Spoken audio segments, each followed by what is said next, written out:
The chamber is open and full of whispers. Before we dive in, check the link in the description if you want exclusive Timelines members-only videos you won't find on YouTube, all on our Patreon. There is a particular quality to the silence of a public library in summer, in a town that has no reason to be famous. It is the silence of boredom, of waiting, of children who would rather be anywhere else, and adults who have long since stopped noticing them. The Crawley branch of West Sussex County Council's Public Library Service is not a magical place. Nothing about it suggests the extraordinary. The carpet is institutional beige, the reference section smells faintly of mildew, the children's corner has a floor puzzle with 2 pieces missing. The librarian, a broad-shouldered woman named Mrs. Cartwright, has the manner of someone who has survived many things and learned to ask fewer questions because of it. She checks out the books. She does not ask where the parents are. Harry Potter has been coming here for 3 weeks. He comes because it is free, it is cool in summer, and Mrs. Cartwright does not look at him the way the Dursleys' neighbors do. That specific look, the one that carries pity and the decision not to act on it. He comes because it is quiet in a way that Privet Drive never is, and because no one in this building has any particular interest in him, and because that, at 5 years old, is the closest thing he has to peace. He sits with a picture book he is not reading and performs the arithmetic of the exit routes. Hermione Granger has been coming here for 2 weeks. She comes because it is the only place within a half-mile radius that has anything worth reading. She comes because the children at the park near her parents' practice made it clear, in the blunt, diplomatic language of 5-year-olds, that her vocabulary was unwelcome. She comes because the books do not have opinions about how she speaks, or how much she knows, or whether it is annoying that she knows it. She is 2 rows over from Harry. She is reading a book on ancient Rome that is technically for adults. She is on page 47. They do not meet dramatically. They occupy the same space. They become, over 3 visits, aware of each other in the peripheral way of 2 people who have made the same unspoken agreement about quiet. It is on the Thursday of the 3rd week that the boys come in. Dudley Dursley does not need a reason. He has a cousin in the building, which is sufficient cause. He leads 3 others through the library entrance with the specific energy of people who have no interest in what a library is for, and every interest in what it can be used for. The ritual is familiar. It has a beginning, a middle, and an end, and Harry knows all 3. He has already noted the exits. 3 doors. One requires passing through the group. One opens to a car park where there are currently no adults. He keeps his eyes on the page and calculates. 2 rows over, Hermione Granger looks up from ancient Rome. She feels something she has no word for. This is not empathy in any framework she's been taught, not the conscious recognition of another person's problem and a considered response to it. This arrives before thought. It is the sensation of a tuning fork struck by something she cannot see, vibrating at a frequency her body recognizes and her mind cannot name. She looks at the boy with the picture book. She sees the situation. She has time briefly to form the thought. I should do something. She does not decide to do anything. It simply happens. Both children's magic surges at the same moment. Individually, neither would have amounted to much. Harry's, alone, might have moved a shelf. Hermione's alone would have been precise, personal, a small and targeted thing, but they do not surge alone. Between them, embedded in the scar on Harry's forehead, a fragment of another soul radiates at its own frequency. A Horcrux does not intend anything. It simply exists, and its existence conducts. It bridges. It takes 2 separate waves and turns them into something neither child could have made without the other. The surges do not add together. They multiply. What leaves the library is not light, it is not sound. It does not have a name in Muggle physics or in magical physics because nothing has ever needed a name for it before. It is a shockwave in the frequency of magic itself, and it travels outward from Crawley in every direction at once, and it does not slow down. In the library, the card catalog opens. All 38 drawers, simultaneously slamming forward, disgorging index cards in a paper snow that fills the aisle and settles on the carpet and drifts over the reference shelves like something that meant to be a blizzard and arrived as an apology. The lights die in sequence. Each bulb pops cleanly as if something has moved along the ceiling and made a decision about each one individually. The boys run. They are 5 years old and their instincts are better than their reasoning, and their instincts say, uniformly, leave. They leave. Mrs. Cartwright, in the back office, grips her desk with both hands. She will describe this later to several people as the air going wrong. She will not find a better description than that. She will eventually stop trying. 400 miles north-northeast, in the North Sea, the Azkaban fortress receives the shockwave 11 seconds after Crawley does. The enchantments woven into the foundation, not renewed in full for 30 years, 3 scheduled maintenance cycles deferred by a ministry that had other priorities, patched and repatched and patched again, until the patchwork was the only thing holding the original architecture in place, are not designed for this frequency. They are designed for external threats, for organized attacks, for the accumulated weight of 250 prisoners pressing outward over years. They are not designed for something that arrives from inside the frequency they are tuned to and simply replaces it. The stone fractures first, not all at once, in sequence, each crack appearing after the last, moving along the base of the outer wall as if something enormous and invisible is walking the perimeter and finding every weak point in turn. The gates, enchanted against any force short of ministry authorization, come off their moorings without resistance. Not blasted, not broken, simply released, as if the magic holding them closed has looked at what is arriving and decided the distinction between open and shut is no longer worth maintaining. Then the walls fall. The Dementors feel it before the stone moves. They are calibrated instruments. Their entire existence is tuned to a specific frequency. The despair of human beings in systematic psychological deterioration, constant, cultivated, controlled. It is not food in any sense a human would recognize, but it is what they require, and the prison provides it with the reliability of a machine designed for exactly that purpose. What arrives through the shockwave is something they have no category for. It is not despair. It is the opposite of despair, sacrificial protection, pure and ancient, amplified through a Horcrux multiplied by the resonance of 2 souls in the same emotional state at the same precise moment. For a Dementor, this is not simply unfamiliar. It is noise in the frequency they use for hearing. It is like playing a sound so loud into a microphone that the microphone stops working. Some dissipate at the edges. Most go feral. They scatter, not in panic, because Dementors do not panic, but in the way of creatures suddenly deprived of every environmental signal they depend on. They move into Muggle Britain, without direction or purpose, wild, hungry in a way they cannot aim. The people they drift past in alleyways and on night buses will not see anything. They will simply feel, briefly and inexplicably, that something has just been lost. They will not know what. Cell 11. 4 years into a sentence that was issued without trial for crimes committed by another man, Sirius Black is sitting with his back against the wall in the posture he has developed for survival. Still, internal, holding the one thing the Dementors cannot take, because it is not a feeling, but a fact. I did not do it. He holds it like a stone, not warm, not comforting, but real. His. The surge arrives. For 15 seconds, he counts them later, finds he can count them exactly. Because in those 15 seconds every room of his mind is open and lit, and he is, completely and without qualification, himself again.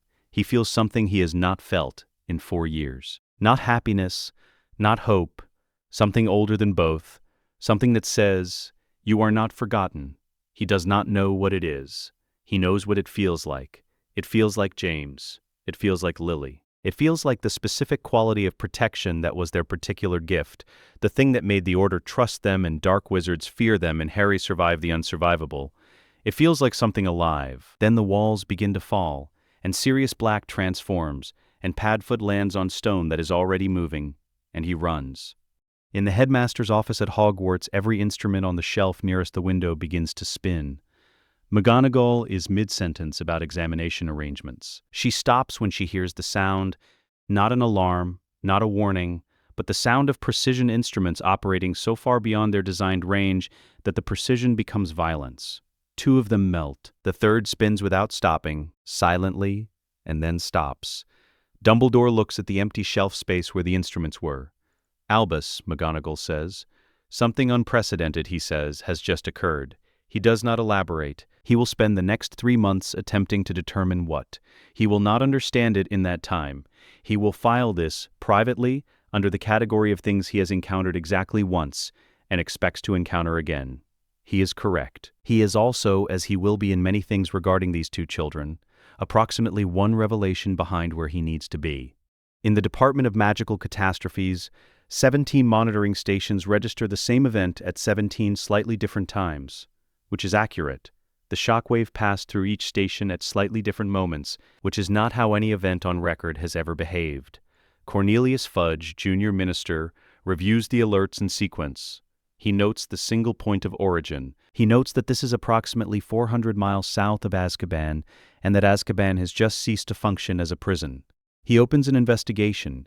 He investigates for 6 months. He produces no conclusion. He files the incomplete investigation in a cabinet assigned a code that means, in the ministry's internal language, this does not exist. 3 hours after the event, the ministry dispatches obliviators to Crawley. Standard protocol: locate witnesses, assess, contain. They find Mrs. Cartwright, who is willing to discuss the car alarms at length and has no recollection of any children in the building during the incident. She is certain of this. The obliviators search for residual magical signature and find nothing. The resonance passed through so completely it left no traceable mark on the environment, which is not how accidental magic works, which is not something any of them know how to put in a report without sounding as though they have failed at their jobs. One of them, before leaving, stops in the reference section. The books are in order, not scattered, reorganized. Everything displaced by the shock wave has been returned to its correct position on the shelf. The Dewey Decimal System is perfect. The card catalog is entirely refiled. He looks at this for a long time. He writes it in his incident report as a footnote. He marks it unexplained secondary phenomenon. Neither he nor his supervisor ever mentions it to anyone. On the floor of the children's corner, in the dust near the window, are 2 sets of small footprints, one larger, one smaller, both pointing toward the rear exit, together. The official ministry report on the Azkaban collapse, filed by Cornelius Fudge and dated 24 August 1985, classifies the incident as follows: catastrophic structural failure resulting from deferred maintenance and age-related enchantment degradation. No external magical interference detected. Full review of maintenance protocols to be submitted within 6 months. The 6-month review is never submitted. Fudge is promoted to a senior position in the Department of Magical Law Enforcement in November. He does not follow up on his own instructions. The 70-page internal investigation file, incident reports, testimony transcripts, 17 monitoring station readings, and 1 obliviator's footnote about a reorganized reference section is assigned a classification code and placed in the archive sub-basement B of the Department of Magical Catastrophes. It will remain there untouched for 10 years, until 2 13-year-olds submit a Freedom of Magical Information request citing the exact file number. They know the file number because Sirius Black wrote it on a piece of paper and gave it to them when they were 8. He has known where the ministry buries things since before the ministry knew he existed. The walls of Azkaban fall on a Thursday.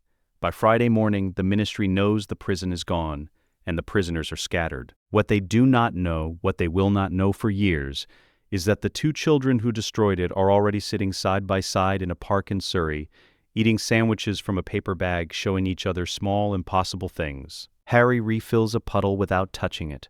Hermione turns 3 leaves from green to gold and back again. They are 5 years old. They have decided, with the certainty that adults reserve for decisions they have considered for decades, that they will keep practicing. They have also decided, without discussing it, that they will not tell anyone. They are 5 years old. They are already thinking 3 moves ahead. The North Sea in August does not apologize for itself. It is cold even in summer. Cold in the specific way of deep water that holds the memory of ice, that has not been warm in any meaningful sense since before recorded history decided to start recording. The shore of the Azkaban island is not hospitable. It is gray stone and gray water and gray sky, and above the gray stone, at the top of a cliff that the fortress used to occupy with authority, there is smoke rising from 4 different locations in a gray that is slightly darker than the rest. Below the smoke, on the shingle, scattered along 300 meters of unforgiving beach, are 243 former prisoners of the wizarding world. They are wearing robes that have not been changed in years. They are blinking at a sky that is suddenly and without warning the size of the actual sky and not the size of a window. Some of them are weeping. Some have not yet processed what has occurred sufficiently to be capable of weeping and are simply sitting with their mouths open, like people who walked into a room and immediately lost the reason they came. Sirius Black is the only one already standing when the ministry arrives. The shore does not announce itself as historic. It is too cold for that, too gray, too occupied with being difficult. But what it contains is this: the entire penal population of the wizarding world, redistributed without their consent across 300 meters of North Sea shingle, in various states of cognitive function, none of which is currently very high. Most will be recaptured within a week. Most have nowhere to go. No resources, no physical condition that makes complex planning viable. They have been in Azkaban long enough that the simple fact of a sky is almost too much. Two of them attempt to walk into the water, not in any purposeful sense, simply because their legs are moving and the water is in front of them and nobody has yet told them they are free to choose a different direction. They are redirected, gently, by a man who has been on this beach for 11 minutes and has already identified every person of consequence and made a preliminary assessment of the situation. Sirius Black has always been good at this. The prison's population contains Death Eaters serving sentences for their role in the First Wizarding War. It contains ordinary criminals of varying severity, the breadth of Wizarding Britain's penal range: fraud, assault, theft, illegal magical practices. One case involving a black market blast-ended scroot breeding operation that had been generating complaints from 3 neighboring counties. They are, collectively, in no condition for coordinated anything. Some sit in small clusters, not speaking. Some have crawled to the waterline and are simply placing their hands in the cold shingle, feeling the weight and texture of something real after years of stone walls. A handful are attempting, with limited success, to perform basic magic. Their wands were confiscated on intake and most of them are wandless, which layers an additional practical problem onto the already substantial problem of being a person who was in Azkaban 4 minutes ago and is now on a beach. Sirius assesses them all in under 5 minutes. He notes the ones with ORR training who might remember procedure once the shock clears. He notes the ones who are genuinely dangerous and whose disorientation is temporary. He notes the ones who are simply lost. He moves on. Bellatrix Lestrange is alive and physically unharmed. She is sitting at the base of the collapsed eastern wall with the specific expression of someone who has attempted something multiple times and received the same unacceptable result. She is trying to cast. She has been trying for 11 minutes. The magic does not respond above the level of a first-year warming charm. Tentative, imprecise, carrying none of the specific harmonic signature that characterized her offensive casting before the surge. That signature was the work of years. Dark arts practice refined through the war, through Azkaban's unique conditions which paradoxically preserved certain forms of magical intensity, even as they destroyed everything else. Bellatrix had kept her magic because her magic was the only thing she had consistently identified as hers. It is not responding, her personality is entirely intact, her cruelty, her focus, her obsessive architecture of devotion to the idea of Voldemort's return, all of it is present, complete, operating at full capacity. What she cannot do is express any of it magically at a level above the incidental. This is, for Bellatrix, the most sophisticated torture she has ever experienced, and it was inflicted by an accident, and it does not have a face. She looks up when Sirius's shadow crosses her. Her expression moves through several configurations before settling on contempt. "Blood traitor," she says. "Bella," he says. He does not stop walking. The Ministry arrives in force at 7:43 in the morning. 32 Aurors, 4 members of the Magical Catastrophes Response Team, 2 representatives from the Department of Magical Law Enforcement, and Cornelius Fudge, Junior Minister for Magical Accidents and Catastrophes, who is standing in the shallow water at the edge of the approach zone, with his hat in his hands and an expression of complete silver service despair. Minister for Magic Millicent Bagnold surveys the scene from the cliff above the beach. She has not survived 20 years in wizarding political life by having a limited tolerance for bad news. She is capable of processing a great deal of bad news in a very short time and arriving almost immediately at the question that matters. She says, "Fudge, what are we going to tell the Wizengamot?" She looks at the rubble. She looks at 243 people sitting on a beach that was not, until this morning, accessible to anyone who wasn't authorized to access it. "You have an hour," she says. He does not have useful wording in an hour. He does not have useful wording in 6 hours. What he has, eventually, is a narrative with no causal explanation attached to it, which is not useful wording, but is the best available substitute when the actual cause is something the Ministry's detection equipment cannot classify, and the admitting of which would require Fudge to explain, in front of the Wizengamot, that the most secure prison in the wizarding world was dismantled by something his department cannot name. "Structural failure," he says to his deputy, standing in the surf with cold water soaking his shoes. "Age and maintenance. That's what happened here." His deputy says, "Sir, the enchantments didn't fail from deterioration. The signature is wrong. They were severed, from the inside, by something. We are not putting that in a report," Fudge says. His voice is very calm. What we are putting in a report is catastrophic structural failure, deferred maintenance, age-related enchantment degradation. Do you understand? A long pause. The gray water, the gray smoke. Yes, sir, his deputy says. The primary problem is not the prisoners. The Aurors know what to do with prisoners. They have procedures, containment protocols, holding wards. The prisoners are disoriented and traumatized and will, most of them, cooperate with their own recapture because the alternative requires a degree of initiative that years of Dementor exposure has made extremely difficult to access. The primary problem is that every ministry protocol for managing prisoner escapes assumes the Dementors will be available to assist. They are scattered across Muggle Britain, following no pattern that the ministry's surveillance equipment can detect, performing no action that registers on magical monitoring systems. Because what they are doing is simply existing in Muggle spaces without the calibration that the prison's controlled environment provided. They are not targeting anyone. They are not coordinating. They are ambient.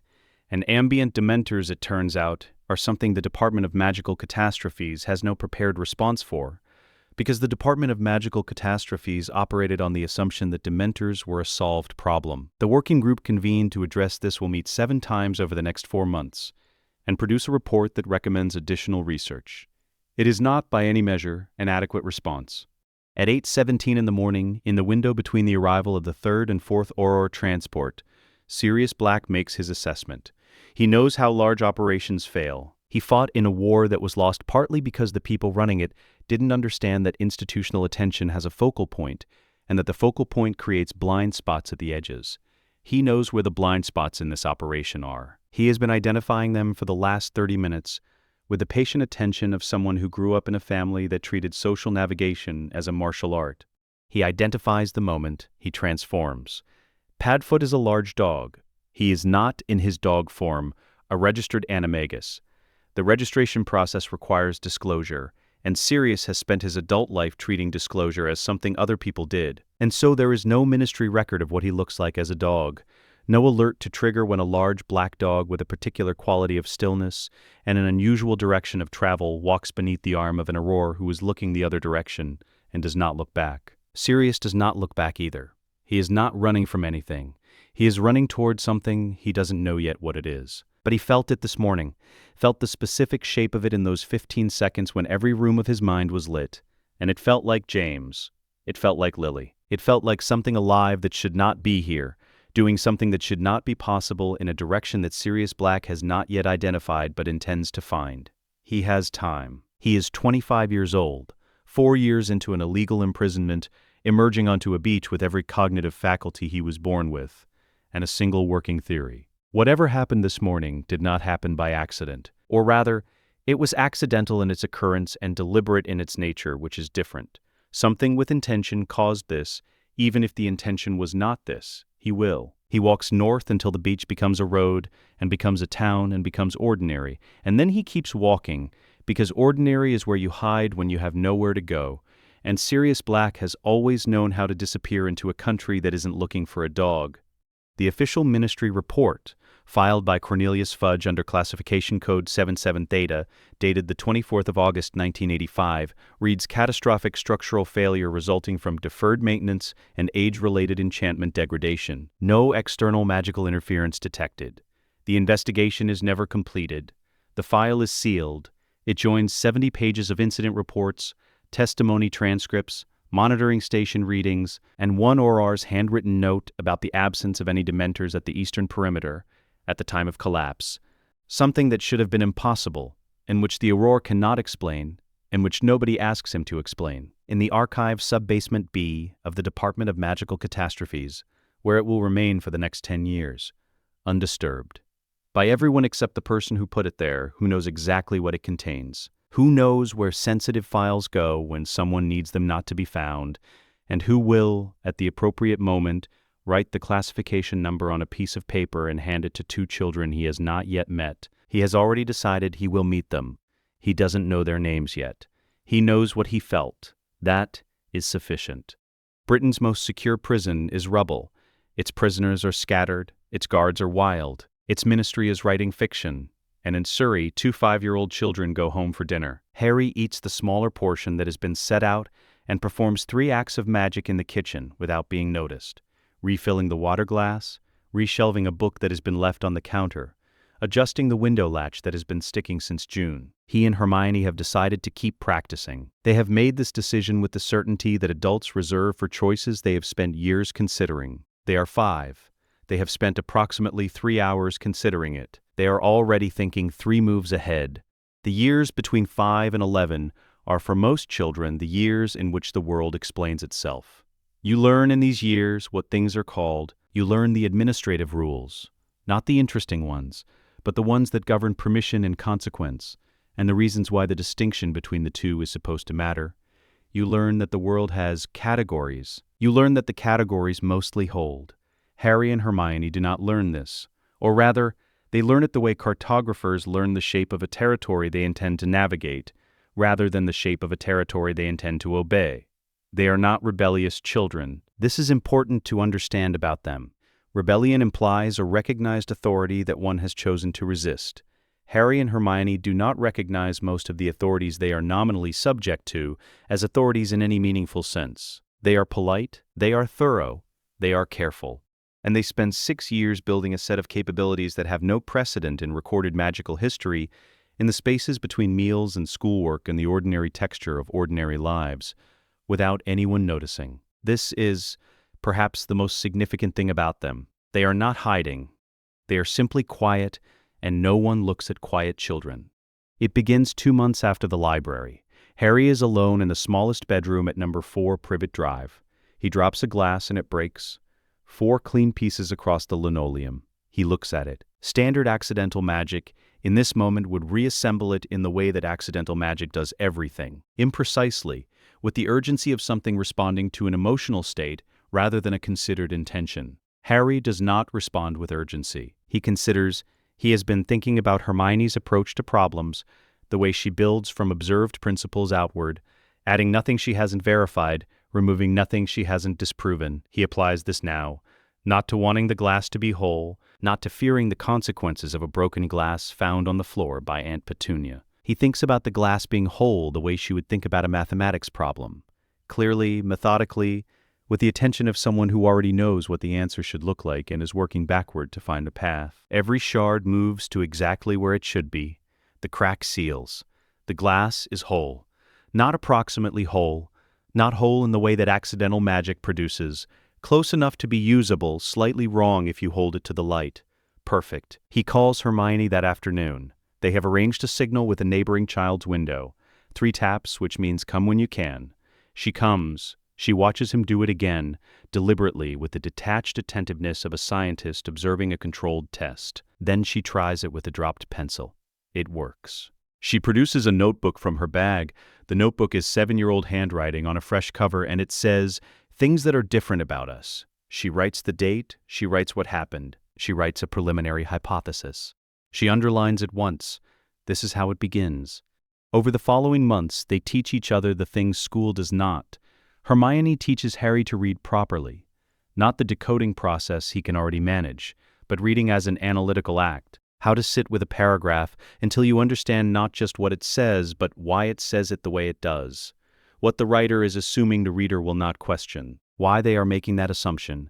Harry teaches her something school cannot, and her parents, for all their care, do not have the framework to provide: how to read a room, how to observe the gap between what a person says and what their face and hands and posture are saying simultaneously, how to know within 60 seconds of entering a conversation what the other person actually wants from it. These are not symmetrical skills. They are complementary ones. She gives him rigor. He gives her instinct. Together they produce something the adults around them have no frame for. 2 children who are very quiet and very observant and who miss between them almost nothing. Harry's life at number 4 does not significantly improve in material terms during these years. What changes is its texture. He no longer experiences the Dursleys' cruelty as something that happens to him. He experiences it as information. Vernon Dursley's anger runs in precise cycles, tension accumulating over 11 to 14 days, requiring a detonation event, followed by a calm of 2 to 4 days that Harry has learned to use with the efficiency of a person who understands that resource windows close. Dudley's social dynamics at school determine his afternoon behavior, which determines whether Harry is required in the kitchen or can retreat to the library. Petunia's seasonal anxieties are keyed to the expectations of the neighbors and create windows of relative safety that repeat with minor variation every 8 to 12 weeks. By age 9, Harry moves through the household like a variable the Dursleys have simply stopped accounting for, because accounting for him has stopped producing results they find satisfying. He has made himself, through patient and deliberate attention, functionally invisible to the machinery of the household's cruelty. He is not untouched by it. He is not a child who has transcended suffering. He has simply decided that the environment is a constraint to be managed, rather than an experience to be survived, and this decision, quiet, private, made without fanfare at around age 7, has changed the texture of every day since. Hermione's ability to sense Harry's emotional state grows. At 5, it was proximity dependent. She had to be within a few hundred feet before the signal arrived. By 8, the range has extended to across town. She can be at the library and feel a shift in his register before she has any logical reason to know anything has changed. By 10, the range is broader still, and the signal is more precise, arriving not as a vague impression but as the specific sensation of something requiring attention. Like a phone vibrating in a pocket. You cannot choose not to feel it. She describes it in the notebook as the knowing. Where she receives emotion, he tends to receive intention. A sense of direction, of focus, arriving from wherever she is like a compass needle. It does not tell him what she is thinking. It tells him whether something is worth his attention. They do not discuss this the way most people would discuss the discovery that they share what amounts to a telepathic instrument between them. They treat it as a data point. They add it to the notebook. They experiment with the deliberateness of researchers who have found a new instrument and are establishing its specifications before they depend on it. By age 10, there are 23 pages of empirical documentation on the mechanics of a phenomenon the entire magical world does not yet know exists. They have not told anyone. They have considered who might be worth telling, and they have consistently arrived at the same answer. They meet twice weekly for 6 years. The library, the park bench that has become, through sheer repeated occupation, implicitly theirs. Hermione's kitchen table, where Mr. and Mrs. Granger have established a quiet policy of not asking too many questions about their daughter's unusual friend, on the theory that an unusual friend is better for Hermione's development than no friend at all. They are correct about this. They do not know in what additional ways they are correct. At these meetings, they teach each other. Hermione brings frameworks, Harry brings the exceptions. Hermione brings conclusions, Harry brings the cases that should have broken the conclusions and didn't, which are always more interesting. By age 10, without wands, without formal instruction, without any adult having specified that it was possible, they have developed a working theoretical understanding of magical resonance, accidental magic amplification, the structural mechanics of a Patronus charm, and the theory of the Horcrux that they arrived at entirely from first principles. They know the theory is correct. They know they have not yet found a primary source to confirm it. They are patient. They add it to the notebook and continue. Harry Potter is 10 years and 4 months old when Aunt March comes to visit.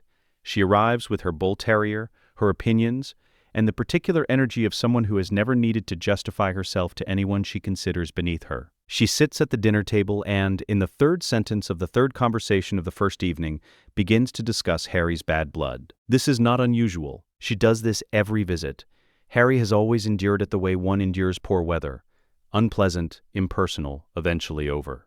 Hermione is present. She is technically returning a book she borrowed and has been kept for dinner because Aunt Petunia could not locate a polite mechanism for uninviting her. She is sitting 2 seats from Harry. Under the table, their hands rest close together without touching. Harry looks at Aunt March. Not with anger, not with any visible emotional state, with the steady level attention of someone conducting a very small and very precise experiment. He holds this for approximately 4 seconds. Hermione keeps her gaze on her plate. She does absolutely nothing except exist, 2 feet away, generating the ambient harmonic of their combined frequency. Aunt Marge stops mid-sentence. She blinks. When she speaks again, she says, "You know, you're actually a very sharp boy." She sounds faintly surprised by this, as if she has just noticed something she should have noticed before. You must get that from somewhere. She moves on. She discusses the weather. She discusses her dogs.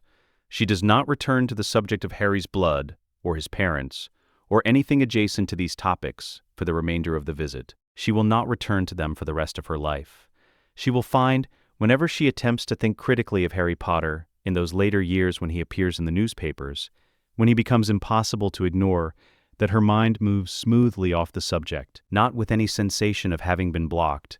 The thought simply arrives, and then there is a different thought, and the first one is gone before she registered it leaving. She never inflates.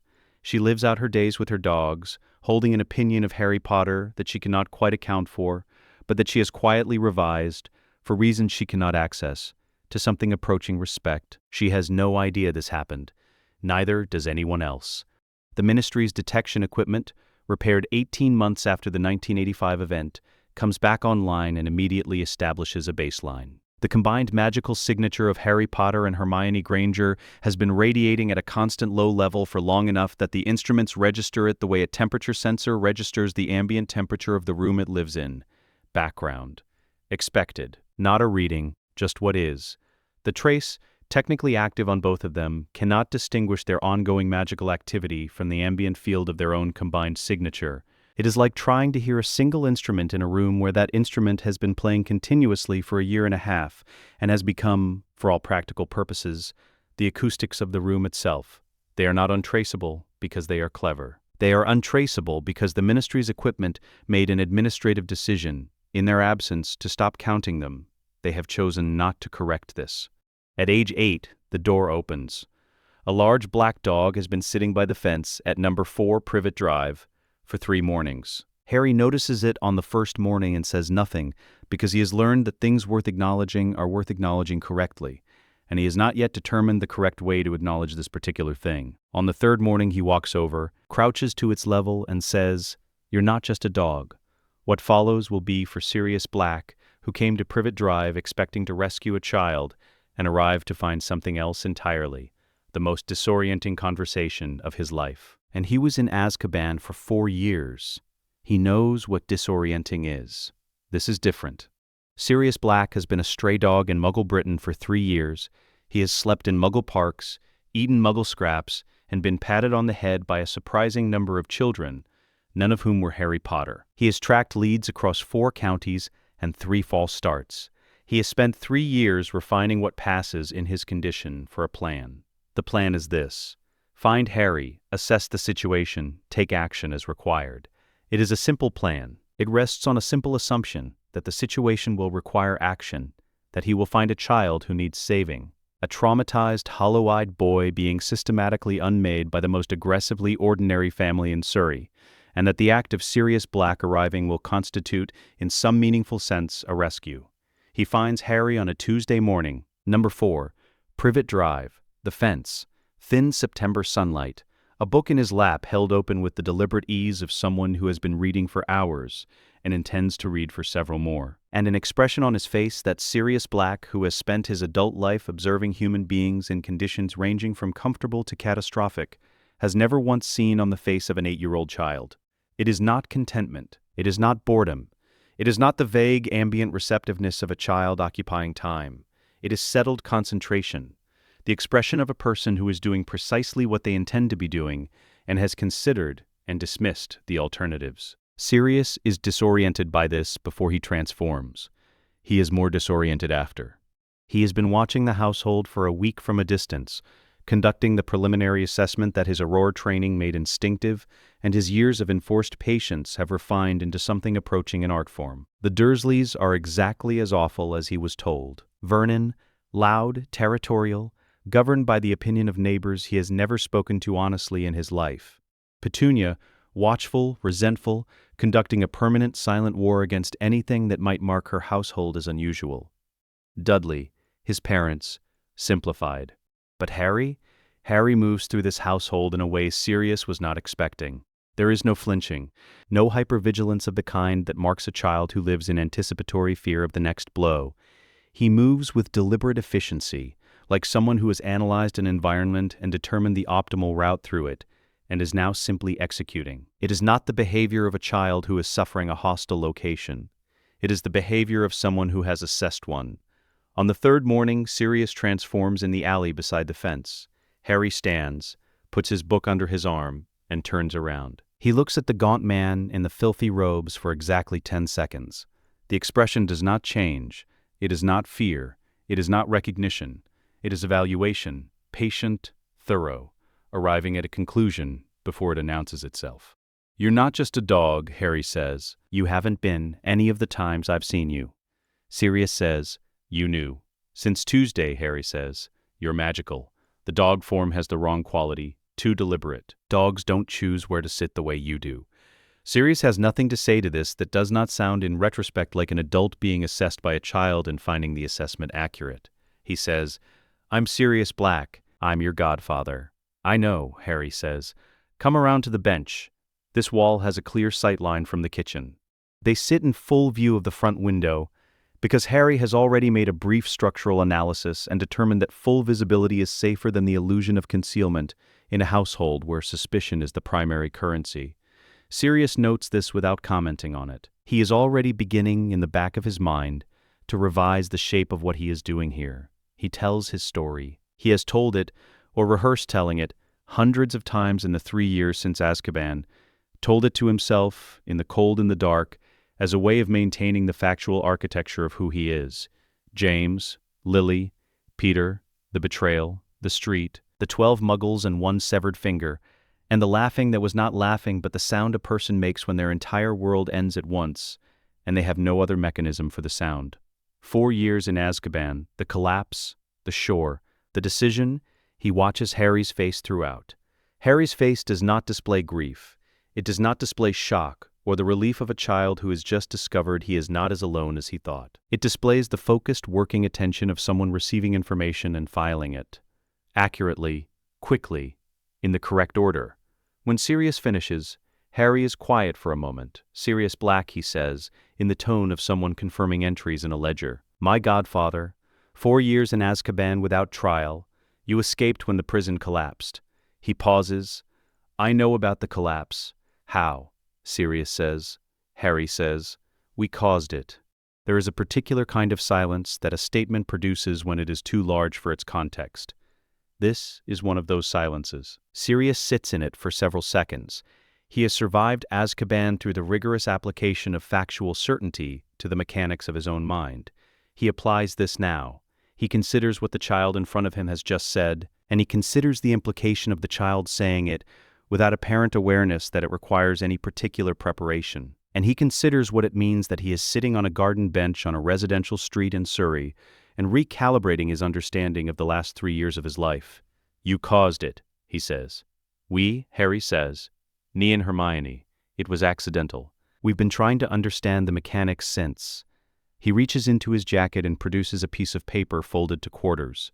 It is a working diagram, hand-drawn, heavily annotated, 2 different handwriting styles visible, one precise and architectural, one slightly faster, less formal, equally exact. This is our current best model.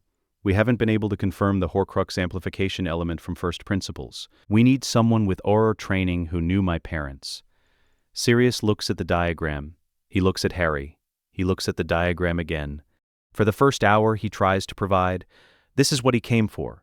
Information, context, the warmth of someone who knew James and Lily, who can give Harry the particular gift of being seen as someone's child rather than someone's legend. Harry accepts all of it with the attentive thoroughness of a student who is genuinely interested in the material. He asks careful follow-up questions. He listens to the answers. He is, Sirius thinks, the best listener he has encountered in his entire life. In the second hour, Harry begins asking different questions. How do blood wards work? Specifically, not the general principle, but the exact mechanism by which sacrificial protection translates into magical boundary architecture. What is the theoretical ceiling for wandless magic in a practitioner who has only ever performed wandless magic and has therefore never developed the wand dependency that most trained wizards carry as an invisible handicap? What did Auror training teach about Horcrux theory? And is there a primary source for the soul fragmentation process that doesn't require access to the Hogwarts restricted section?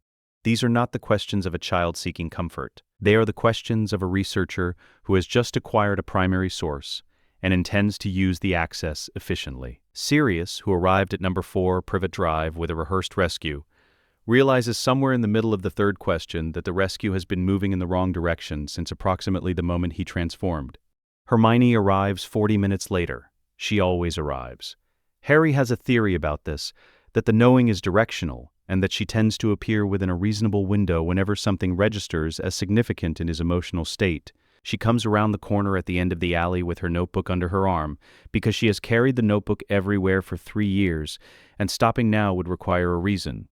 She sits down on Harry's other side. She looks at Sirius with the specific calm of someone who has been told about a thing in some detail and is now reconciling the description with the reality in front of her. "You're Sirius Black," she says. "We've been hoping you'd find us." Sirius says, "You've been hoping? We needed someone with Auror training and direct knowledge of the First War," Hermione says. She opens the notebook to a page that has clearly been waiting for this conversation. "There are things we can only infer from first principles. We need primary source confirmation on several points." Sirius looks at Harry. Harry offers the ghost of a shrug that communicates with the efficiency of someone who has been communicating in partial gestures for 3 years, that this is accurate, and there is nothing useful to add to it. "How old are you?" Sirius says. 8, Hermione says, but that's not relevant. He begins meeting them weekly. He does not, at this stage, call it anything. They will give it a name later, retroactively, the Grey training, but in these early months it is simply what happens on Tuesday and Friday afternoons, when Sirius Black sits on a park bench with 2 8-year-olds and attempts to give them everything an Auror career. A lost war and 4 years of Azkaban have taught him about the mechanics of power and how it is actually used.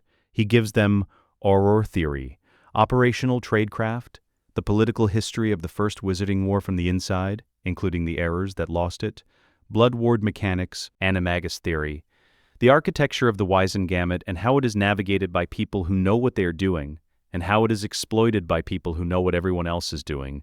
In return, they give him the notebook. He reads all 23 pages, in one sitting in silence, which is not how Sirius Black does most things. He is, by nature and training, a person who annotates, interrupts, argues in the margins. He reads the notebook in complete silence, and then sits for another 5 minutes doing nothing, which is longer than it sounds when you are a person who does not sit still. "This is unprecedented," he says. "We know," Harry says. "Is any of it wrong?" Sirius reads it a second time. "Slower?" "No," he says. He says it the way a person says something they have verified and wish they could unverify, because the truth of it requires a complete revision of something they believe they understood about the world, about magic, about what is and is not possible for 2 children in a library in Crawley on a Thursday afternoon in August 1985. "No," he says again, "none of it is wrong."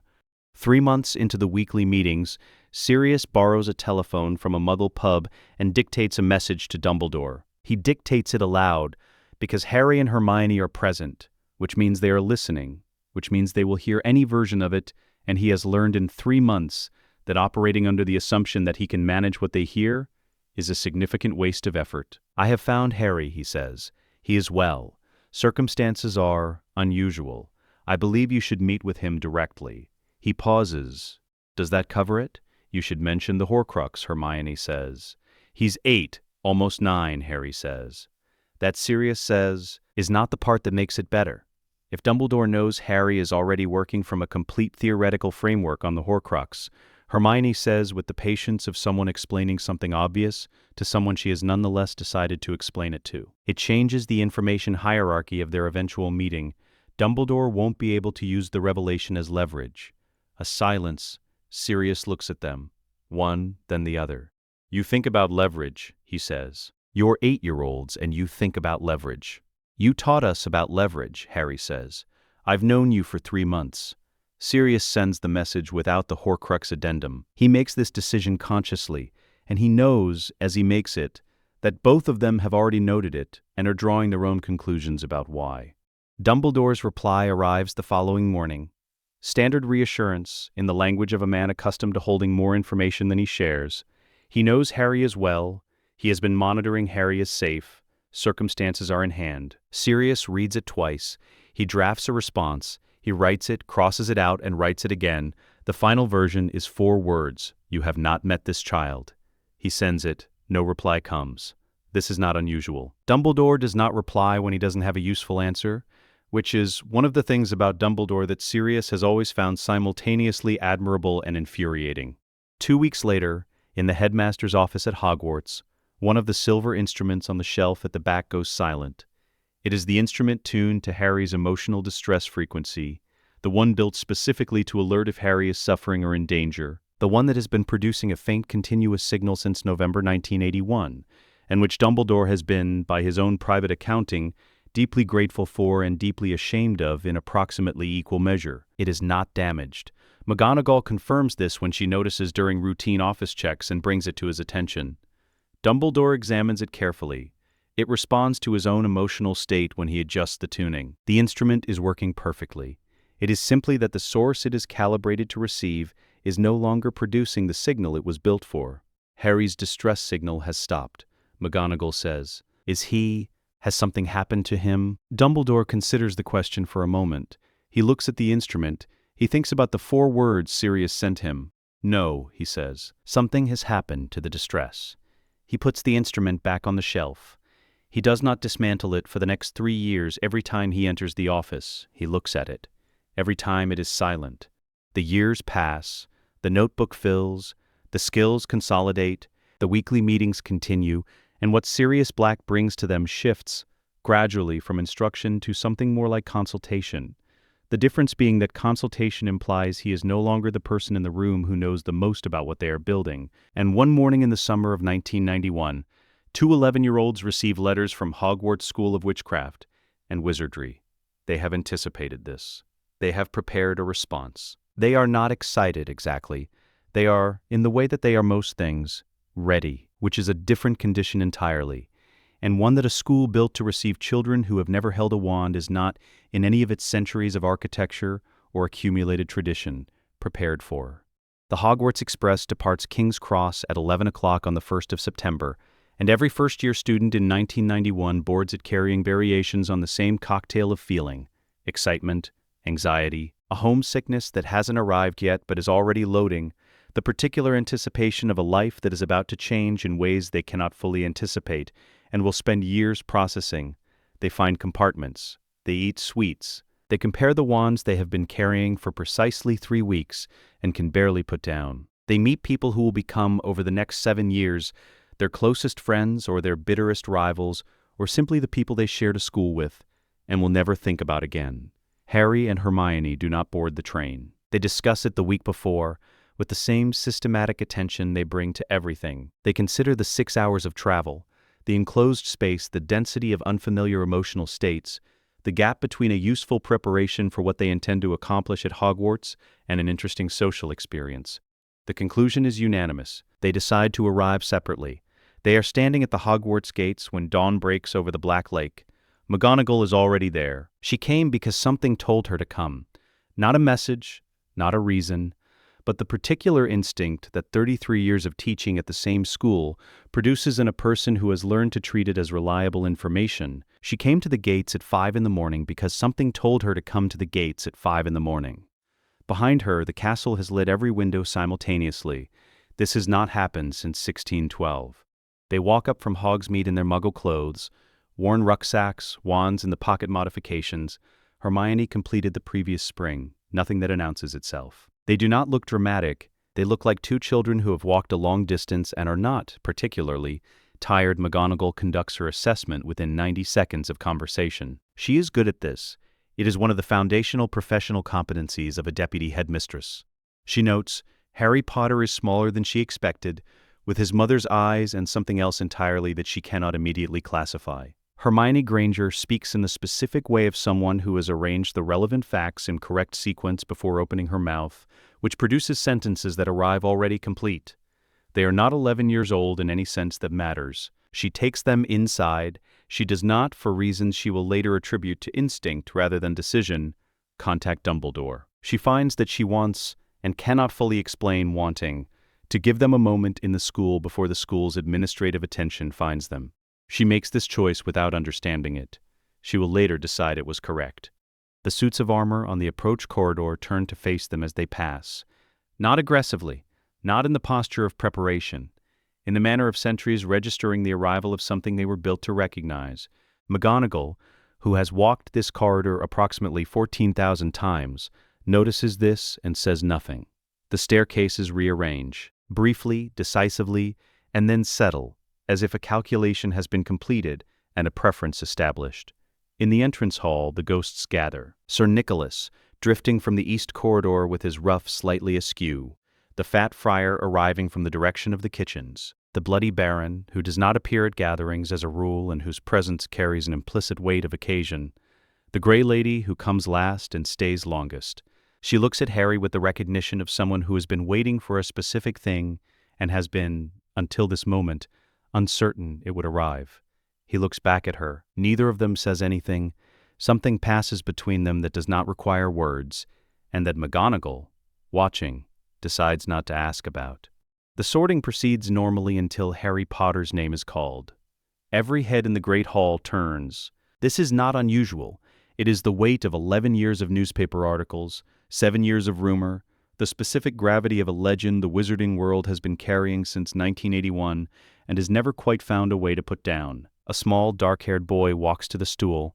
He walks without performing composure, which is different from having it. He does not need to perform it because it is not something he has assembled for the occasion. The sorting hat is placed on his head. Silence. 30 seconds. 40. The hall counts in the way that crowds count. Not aloud, but collectively, the awareness of elapsed time building across every person present. 45 seconds pass, and then the hat speaks.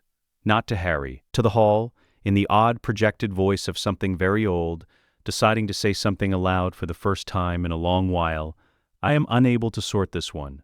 The silence that follows has no precedent in the school's recorded history. It fills the hall in the way that significant silences do, not as an absence of sound, but as a presence. The candles do not flicker. Nothing dramatic occurs. The silence simply sits there, being what it is. Hermione Granger's sorting takes 20 seconds. Then, I am unable to sort this one either. Dumbledore has known they were here since 3 in the morning. Not from a message, not from McGonagall.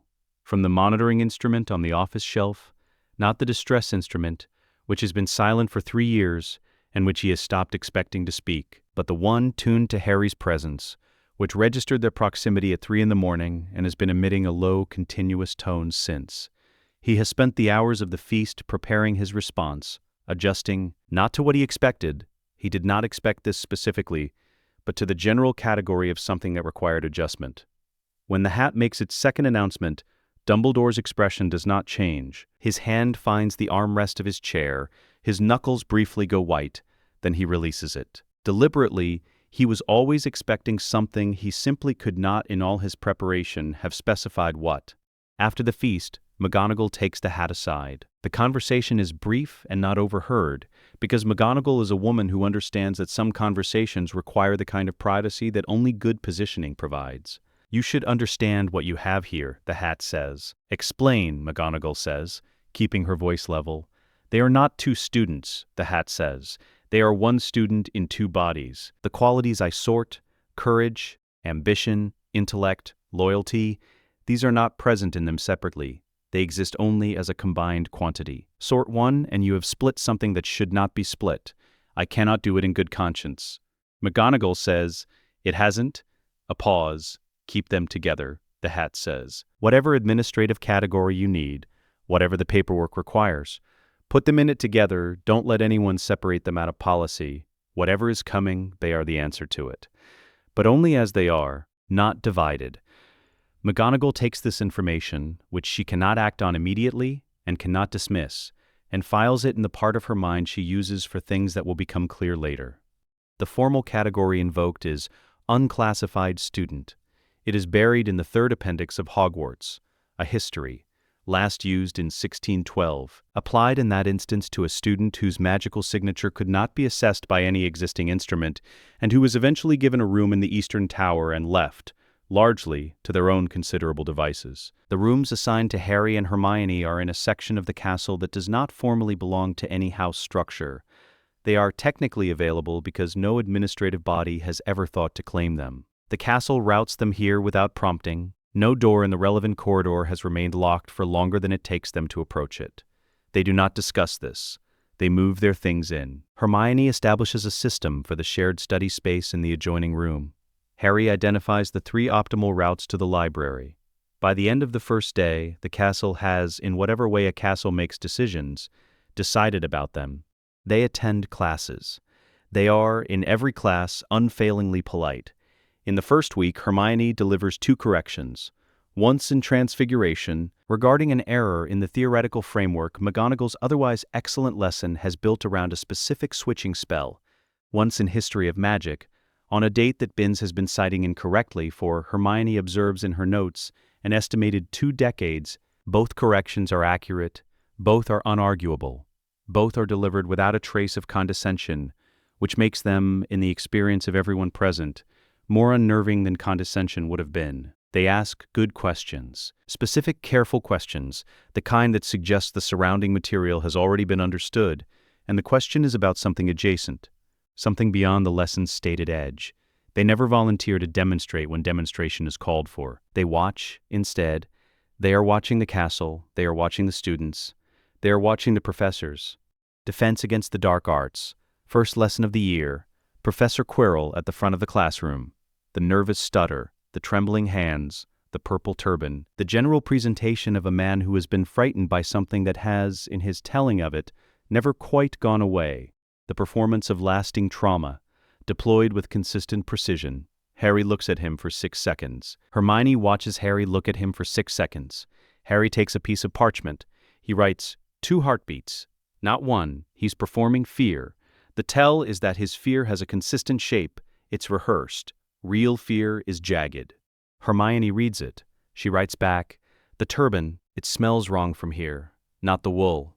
What's underneath?" Harry reads this and writes, "Agreed. Avoid alone. Don't let him know we know." That is the entirety of what passes between them on the subject of Quirrell for the rest of the year. They attend every data lesson. They perform adequately, not brilliantly, not in a way that creates a pattern worth noting, and they leave 5 minutes early each session, citing ongoing library research requirements they have pre-cleared with McGonagall and which Quirrell cannot find a procedural basis to object to. He watches them go. He does not for the remaining months of the year allow himself to look directly at Harry Potter. In June, Quirrell is discovered. The Philosopher's Stone is recovered. Harry Potter is never placed in danger.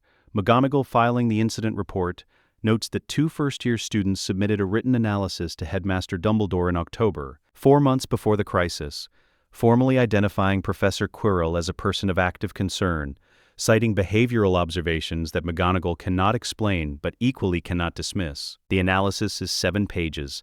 The handwriting alternates between 2 distinct styles, sometimes within the same sentence. Dumbledore reads the report, sets it on his desk, and looks out the window for a long time. He sent them here to learn, he thinks. He is beginning to understand the direction of the knowledge transfer. Ward 49 at St. Mungo's Hospital for Magical Maladies and Injuries is not a place most people visit voluntarily. It is the long-term residence ward, the ward for those whose magical damage has been assessed, in the dry and careful language of the hospital's classification protocols, as permanent and irreversible. The word permanent is doing a great deal of work in that phrase. It means, we have tried everything within our knowledge. It means, this is now a matter of maintenance rather than treatment. It means, the best available outcome is the prevention of further deterioration. And we have chosen not to say this aloud in front of the families because saying it aloud has proven, in our experience, to be counterproductive. Alice Longbottom has been in Ward 49 for 11 years. Frank Longbottom has been in Ward 49 for 11 years. Their son Neville visits every second Sunday with his grandmother Augusta, who sits beside the beds and talks. She talks about Neville's marks and his ambitions, and the continued survival of Trevor the Toad, because she has decided, in the private ironclad way that Augusta Longbottom makes decisions, that the possibility of being heard is more important than the probability of not being answered. She talks because she refuses to perform despair in a room that has too much of it already. Alice gives Neville sweet wrappers. She collects them from her meal trays throughout the week and presses them into his hand when he visits, with a smile that does not quite reach her eyes.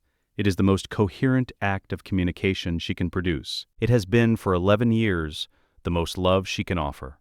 Harry and Hermione arrive on a Wednesday morning in November, carrying a notebook and a quietly formal letter of introduction from Professor McGonagall, and they ask to sit with the Longbottoms for the afternoon.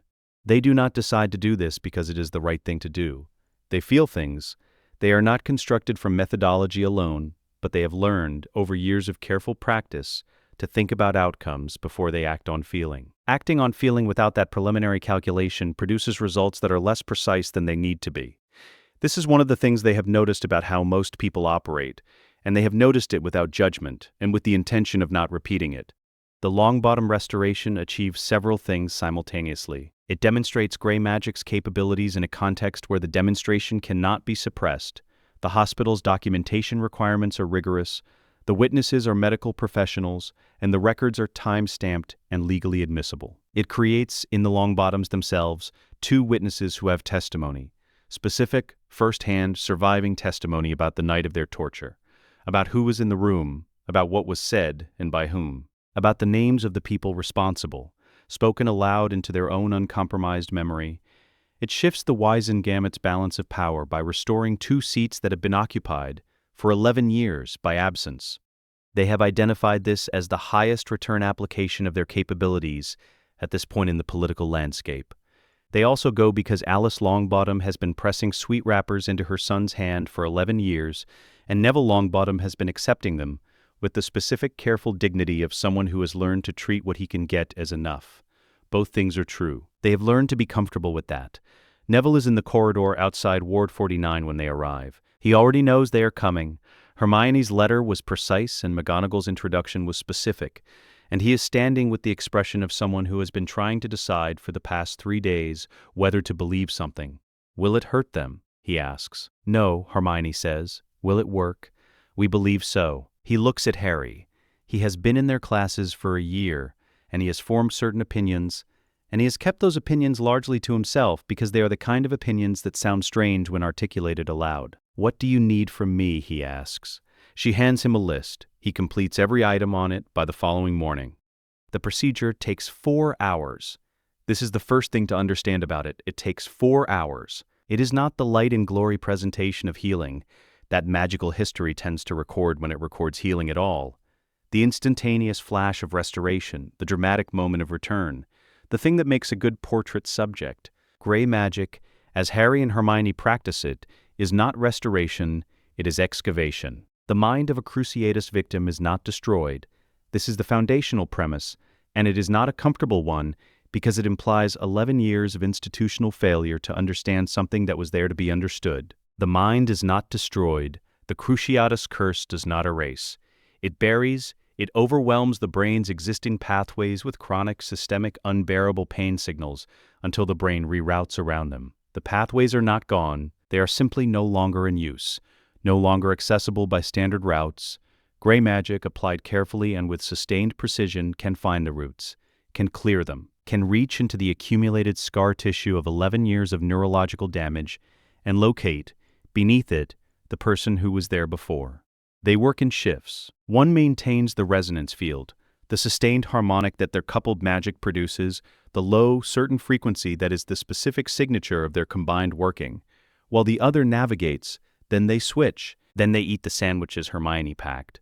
They drink tea that a healer, who has been sitting outside the door since hour 2, leaves on the floor at 1 o'clock without being asked. The healer does not know what she is witnessing. She knows enough to leave the tea and stay nearby and not interrupt. At 4:17 in the afternoon, Frank Longbottom sits up in bed. He says, "Augusta." It is not a response. It is not awareness of his surroundings or recognition of the room, or any of the graduated indicators the healers use to assess cognitive return. It is simply a name, spoken by someone who has just found, in the rubble of 11 years, the first thing worth saying aloud, a name that means, there is someone I know, there is a person I love, I am the person who loves that person. The healer enters on schedule to check the monitoring charms. She sees Frank Longbottom sitting up in bed. She stands completely still for approximately 10 seconds. Then she begins to move very quickly. Alice's restoration takes 20 additional minutes. When it happens, she does not speak first. She reaches across the narrow gap between the two beds and finds Neville's hand, which has been in the same position for the last hour. Close enough to reach, steady enough to be there, and she holds it. She does not let go. The news moves through the wizarding community with the specific velocity of something everyone simultaneously wants to disbelieve. The healer's documentation is thorough, time-stamped and signed by the chief healer, who has staked 30 years of professional reputation on the accuracy of his reports and is not in the habit of error. 3 independent review panels are convened in the following month. All 3 confirm the Cruciatus damage, classified as permanent and irreversible since 1981, has been reversed. The word reversed sits in the wizarding community like a stone in still water. The Wizengamot emergency session is convened within 6 weeks. The Longbottoms have testimony, they have memory. They have 11 years of names they have been waiting, in the specific patient way of people who could not speak, to say out loud. Lucius Malfoy has served on the Wizengamot for 6 years, following his father's seat, and he has been an effective political operator in the post-war period for 2 reasons. The first is money, which is the oldest reason. The second is information, the implicit ambient threat of knowing which Death Eater networks remain intact, which former allies are in which positions, and which secrets belong to which person. This is not power he deploys loudly. It does not need to be deployed loudly. It simply exists as a background condition shaping the temperature of every room he enters. He arrives at the emergency session prepared. 3 specialists in magical law, a challenge to the admissibility of recovered memories from Cruciatus victims. Built on established medical precedent, Cruciatus psychosis irreversibly corrupts memory architecture, making any recovered memories legally unreliable as testimony, regardless of the apparent quality of recovery. It is a good challenge. It is built on legitimate case law.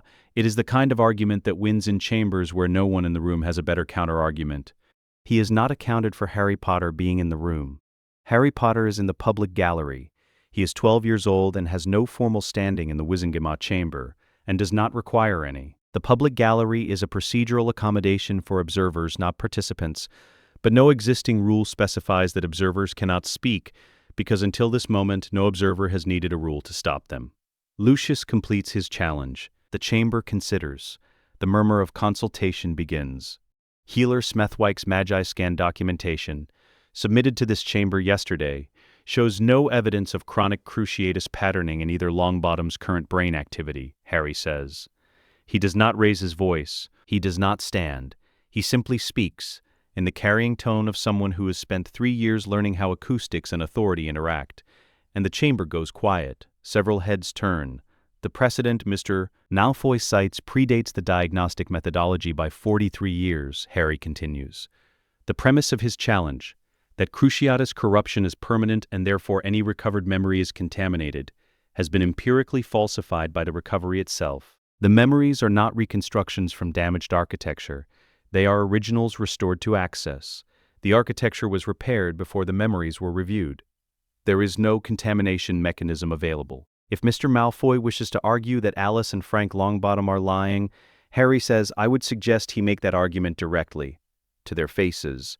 I believe they are both in the East Corridor. Lucius Malfoy's expression does not change.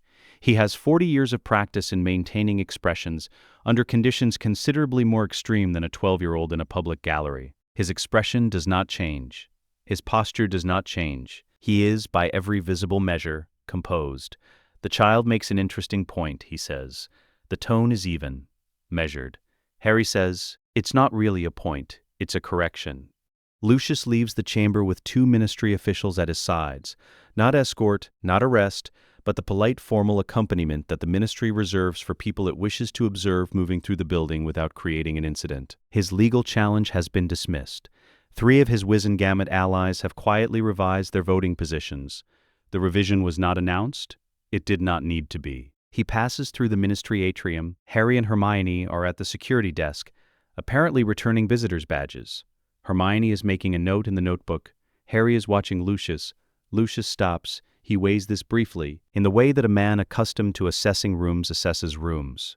Rapidly, completely, arriving at the conclusion that acknowledging costs less than ignoring, because ignoring requires walking past without registering that something significant has occurred, and everything that is visible is interpretable. Mr. Potter, he says, I underestimated the depth of your preparation. Harry looks at him. Thank you for the feedback. A silence. I imagine we will speak again, Lucius says. I imagine so, Harry says. We're probably working on some of the same problems. It is not a threat. It has no threat in it. It is a statement of political geometry. 2 actors operating in the same landscape will inevitably encounter the same obstacles, and it is entirely provably accurate. It lands as a threat. Lucius Malfoy walks to the exit with the careful, controlled pace of a man who has decided he needs more information before determining his response. He has not been managed by a 12-year-old. He has simply chosen, at this specific juncture, not to engage further. These are completely different things. He tells himself this twice on the way home. neither time does it fully take. The Thestrals can see Dementors. This is not a widely known fact, in the way that most things about Thestrals are not widely known. They are visible only to those who have witnessed death, and most people who encounter one either do not realize what they are seeing or decide, quietly and without further examination, not to look directly at it. But the Thestrals can see Dementors, and since September they have been spending their nights in the innermost part of the Forbidden Forest, as far from the tree line as the terrain allows, pressed together in a mass of dark wings and angular bones that the Hogwarts groundskeeper who brings them meat regularly and does not discuss their existence with the student population describes to anyone who will listen as wrong. They don't huddle, he says. They're not huddle animals. They are huddling anyway. Something has been at the edge of the forest for months. The ancient protections woven into the forest's perimeter are managing it, but barely, and not without cost. The Acromantulae have retreated to the deepest parts, abandoning the network of paths they have occupied for decades. The centaur herd has been reading signs in the sky that they will not share with anyone who cannot read them independently. Professor Trelawney has canceled 2 divination lessons citing clouds of oppressive import, which she cannot specify further, and which everyone in the school has dismissed on the basis that Professor Trelawney always has clouds of oppressive import, and they rarely amount to anything. This time they amount to something. 3 feral Dementors have been patrolling the northeast perimeter of the Forbidden Forest in a pattern that has no recorded precedent in any behavioral profile the Ministry holds on file. They are not guarding anything, they are not hunting, they are not performing any function that a Dementor in its calibrated state was designed to perform. They are doing something that the Ministry's behavioral classification system has no category for. They are looking for their calibration. They are searching, in the way of creatures that have lost the environmental signal they depend on, for whatever used to tell them how to feed and when. They have been searching for 8 years. Whatever passes for patience in a Dementor has run out. Dumbledore reports the perimeter presence to the Ministry in October of 3rd year, which is the correct procedural action and produces the procedurally correct response. 2 senior Aurors are dispatched, classified as Dementor Response Specialists, which is a designation the Ministry established in 1975 and has had very little occasion to use since the end of the First War. They return 48 hours later without the Dementors. Their complexions are poor. Their requests for immediate St. Mungo's assessment are granted without delay. Their mission report, classified, marked sensitive, filed in a cabinet that Hermione has already noted the location of, and will access within the month through a technically valid Freedom of Magical Information request, citing the file number Sirius gave them 4 years ago, states, standard Patronus charm protocols were ineffective. The Dementors did not retreat in response to the Patronuses. The Patronuses dissipated against them. The Aurors retreated, which was the correct decision from a self-preservation perspective, and which the report does not editorialize further on, because the alternative framing is that the Ministry's best specialists were routed by 3 uncontrolled creatures, and the Ministry prefers not to put that framing in writing. Hermione reads the report. She annotates it, in the margins in 3 places. She shows it to Harry. He reads it. He reads the 3 annotations. He nods. Ron Weasley has been their friend since 2nd year, and this is not a thing either of them planned, because they do not plan friendships. They do not precisely work that way. It happened the way Ron happens, which is through the accumulated weight of proximity and shared meals, and the specific irreplaceable quality of a person who is brave enough to be honest with people who make honesty occasionally uncomfortable. He is funny in ways that are structural rather than performed. He reads a social situation in real time, with an intuitive accuracy that Harry privately considers the most underrated intelligence he has encountered. Ron walks into a room and he knows.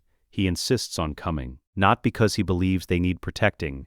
He is under no misapprehension on that front. He insists because he has watched them for 2 years, and he has decided, with the clarity of someone who reads rooms the way other people read text, that whatever happens in the Forbidden Forest tonight is something he needs to see. Something that he will need to have seen in the future, in order to be the person the future will require.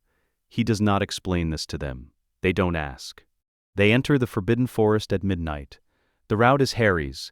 He has been mapping the interior since 1st year, using the Marauder's map that Sirius gave him at age 9 and has never once put down for longer than necessary. Hermione has cross-referenced every path against 3 secondary sources and identified 2 discrepancies in the castle grounds section that Harry has since corrected. Together, the map is the most accurate record of the forest's interior in existence.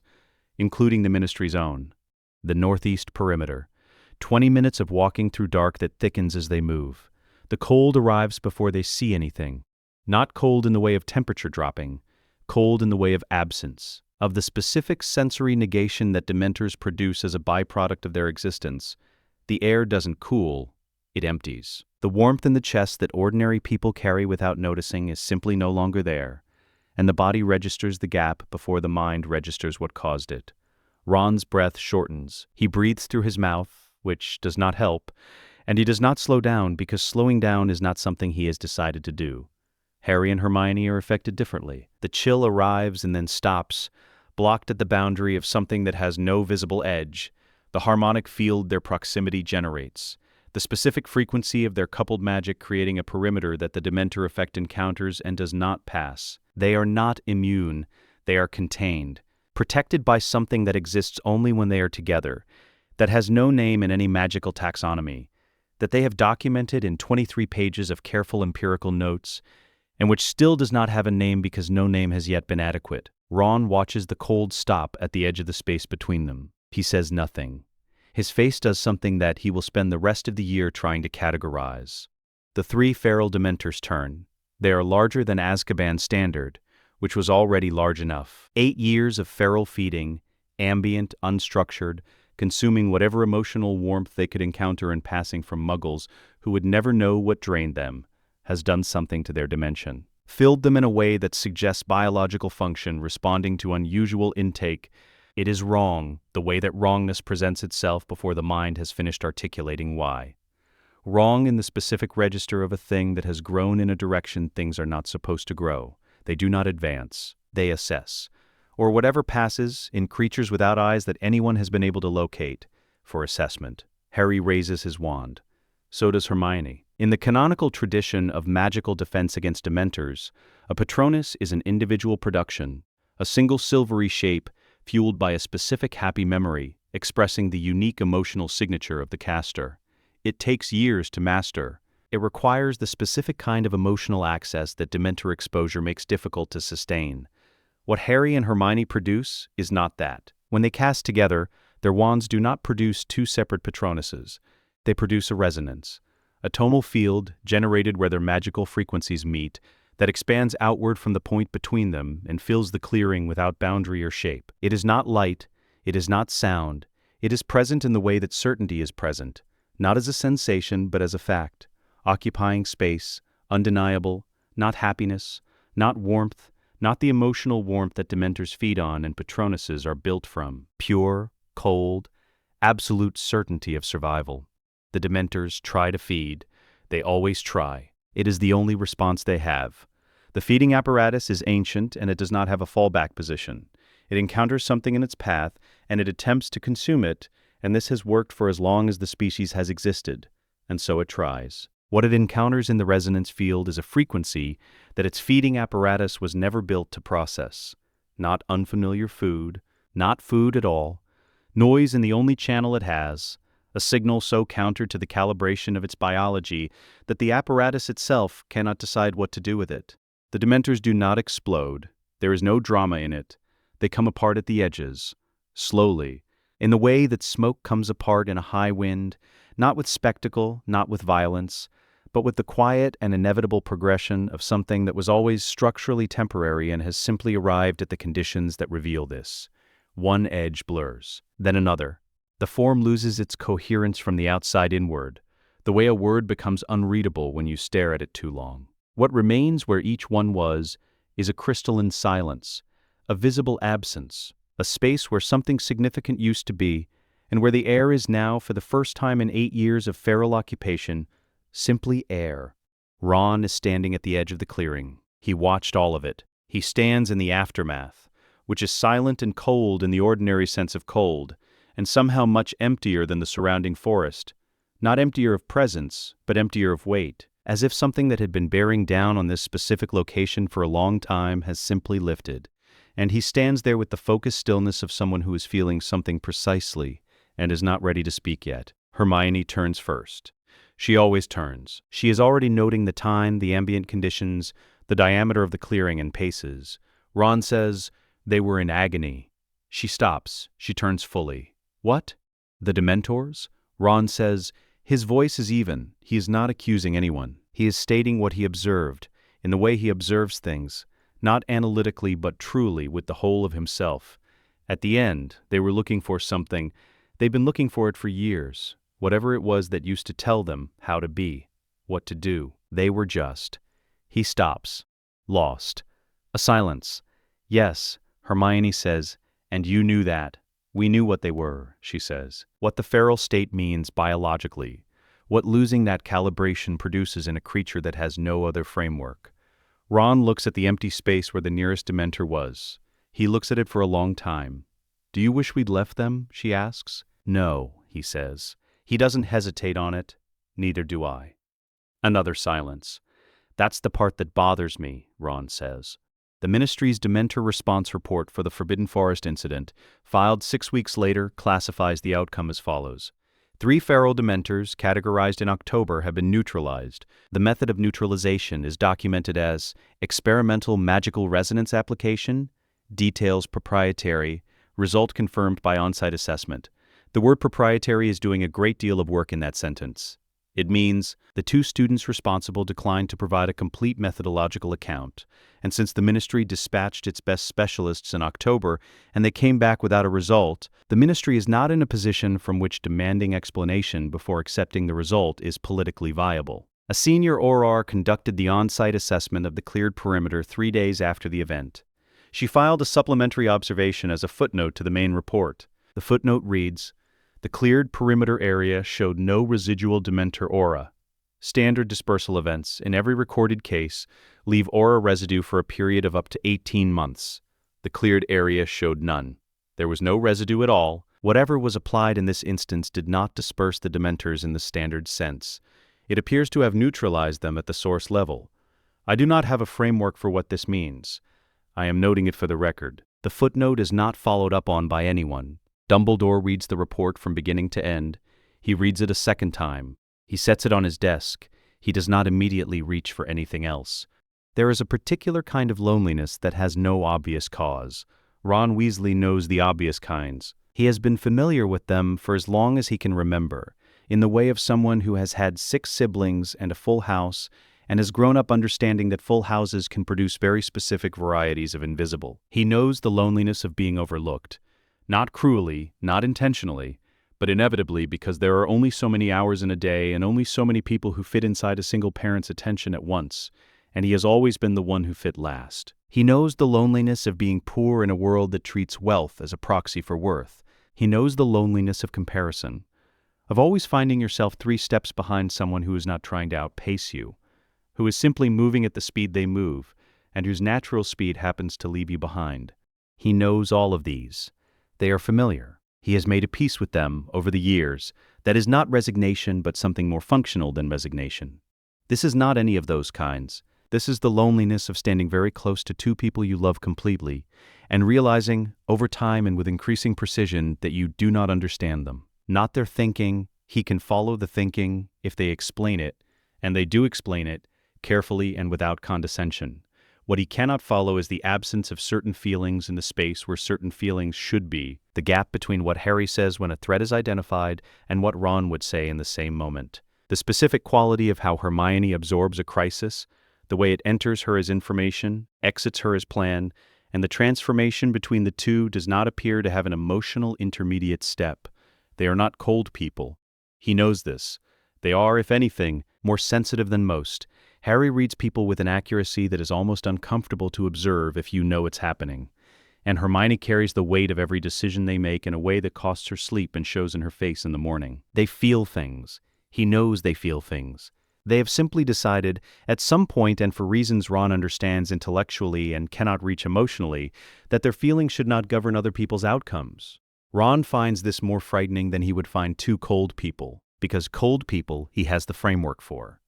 Harry submits his own name to the Goblet of Fire. Ron learns this second, which is the order in which he learns most things about them. They decide, they act, they tell him, and he sits with it for 12 hours before he says anything. He uses the 12 hours the way he uses most things that don't immediately resolve. He turns it over. He examines it from multiple angles, He applies to it the room-reading instinct that is his best and most reliable cognitive instrument, and waits for the instinct to arrive at a conclusion. The conclusion it arrives at is, this is correct. It is the right decision, made for the right reasons, and if Ron had the same information and the same certainty that the goblet was going to produce Harry's name regardless, he would agree that submitting preemptively was better than being submitted to. He finds Harry in the common room and he says, "You put your own name in because you knew it was coming out and you wanted it on your terms." Harry says, "Yes." A pause. "That makes sense," Ron says. He means it entirely. He also means, simultaneously, something he cannot say because it is not an accusation and has no appropriate format. "I would not have done it that way." And I don't know what that says about either of us, and I find that I am more interested in that question than I expected to be. He doesn't say this. He sits down. He asks about the first task. The Fred and George moment happens in October in the third-floor corridor outside the Charms classroom. Fred and George have been developing a prototype, something for Weasley's Wizard Wheezes, which is still a conversation rather than a business, but is becoming more concretely a business every month. Harry has been paying attention, because Harry pays attention to everything, and he has identified a formulation issue. He sits Fred down. He presents it as a 3-point risk analysis, which is not how Fred Weasley has ever been spoken to by anyone 3 years his junior, but which is also not wrong. The blood pressure interaction with a specific ingredient, Harry explains, will cause prolonged nausea in approximately 12% of users with a common circulatory condition. Not dangerous, not life-threatening, but unpleasant and legally actionable and preventable if they adjust the formulation at this stage rather than after the product has been tested on a significant sample size. Fred agrees to reformulate. He is good enough to see that the point is correct and mature enough not to require the point to have come from someone taller.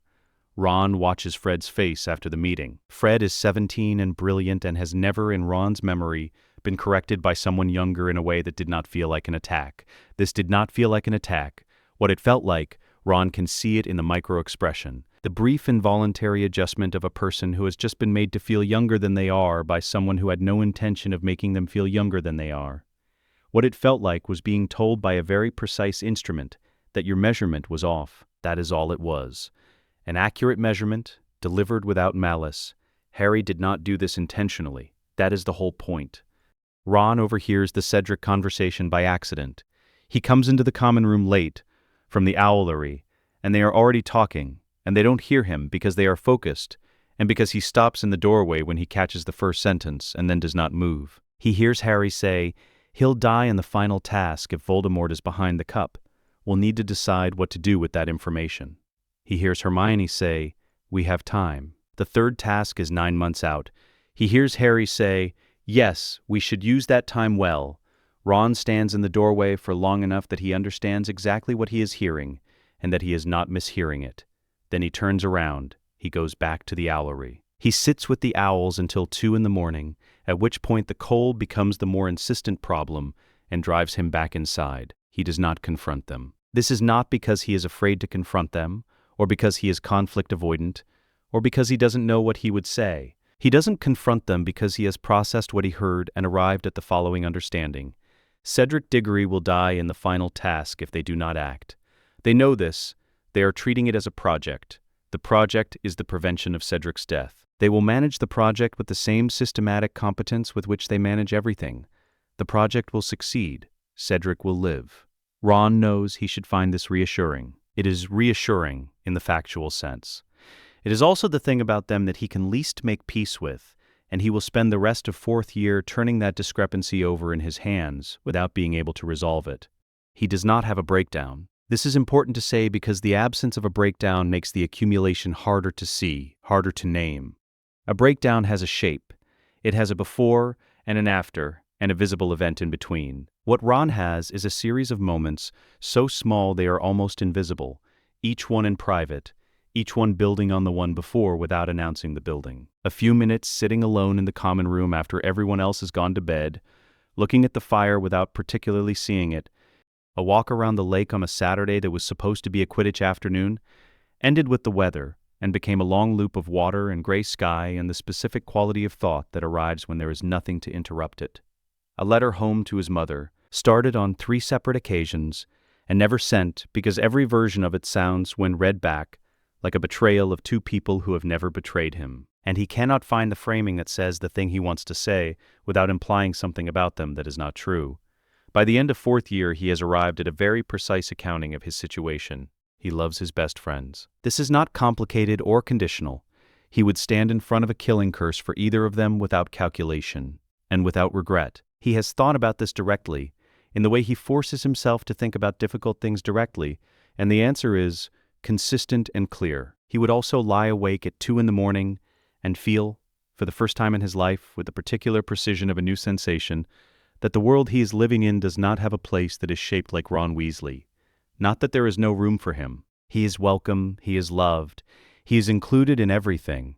It is simply that the world, as it is being built around him, is being built to a specification that his shape does not match. He doesn't know yet what to do with this. 1 month before the year ends, he finds Harry alone in the common room. He sits down across from him. He looks at him for a while.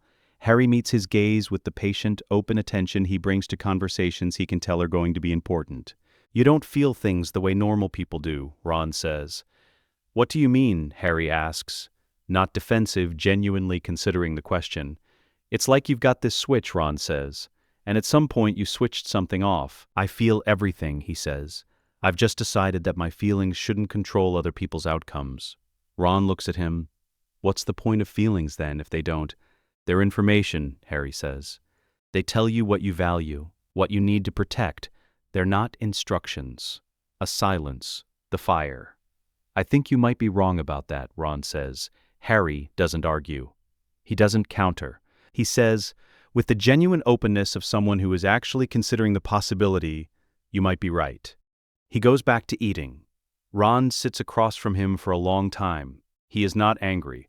What he is experiencing is something more precise than anger. The specific and difficult recognition that someone he loves holds a view of the world that is internally coherent, externally functional, and demonstrably better at producing good outcomes than most alternatives, and that he cannot share it, and does not know what to do with the fact that he cannot share it. He stays. He doesn't leave. He sits with Harry in the quiet, the way you sit with people you love, even when you don't understand them.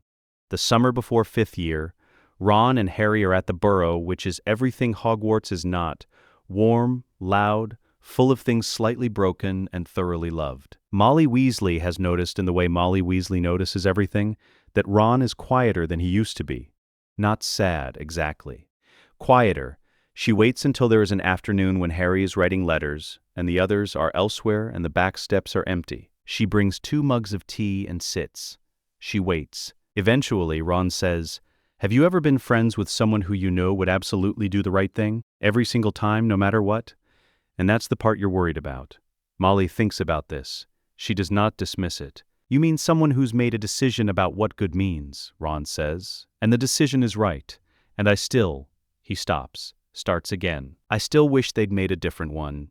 Molly is quiet for a moment. Then she says, "Ronald, sometimes the best thing you can be for someone like that is the thing that reminds them why the decision matters. Not the logic, the reason."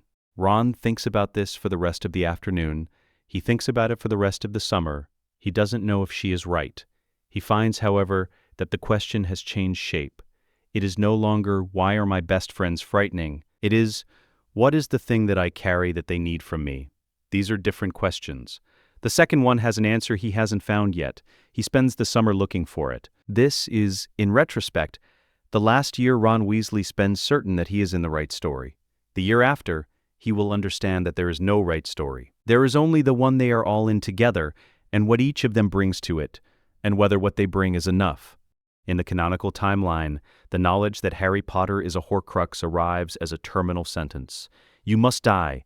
It is the hardest secret Dumbledore ever keeps, and the secret is built on a logic that is, when examined without sentiment, impeccable. Harry must not know too early, because knowing produces the survival instinct, and the survival instinct produces resistance, and resistance prevents the necessary death, and the necessary death is the mechanism by which Voldemort's last anchor is removed. The logic holds. It is always held. It is a correct argument for a particular set of circumstances, and Dumbledore has been carrying it carefully, the way you carry something fragile and heavy, since approximately 1982. This is not the canonical timeline. In this timeline, Harry has known since third year, Not because anyone told him, because Hermione arrived at it from the available evidence, in the way she arrives at most things, by considering every explanation for the observed phenomena and eliminating the ones that don't account for all the data. The observed phenomena are the soul link, the resonance, the amplification, the specific quality of the signal produced by the 1985 surge, and the scar.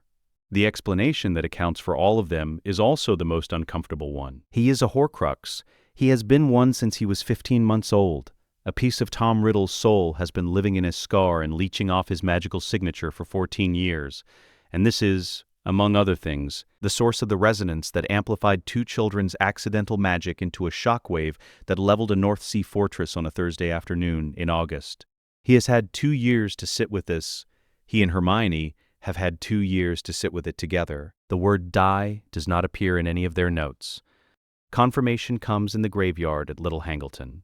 The third task of the Triwizard Tournament.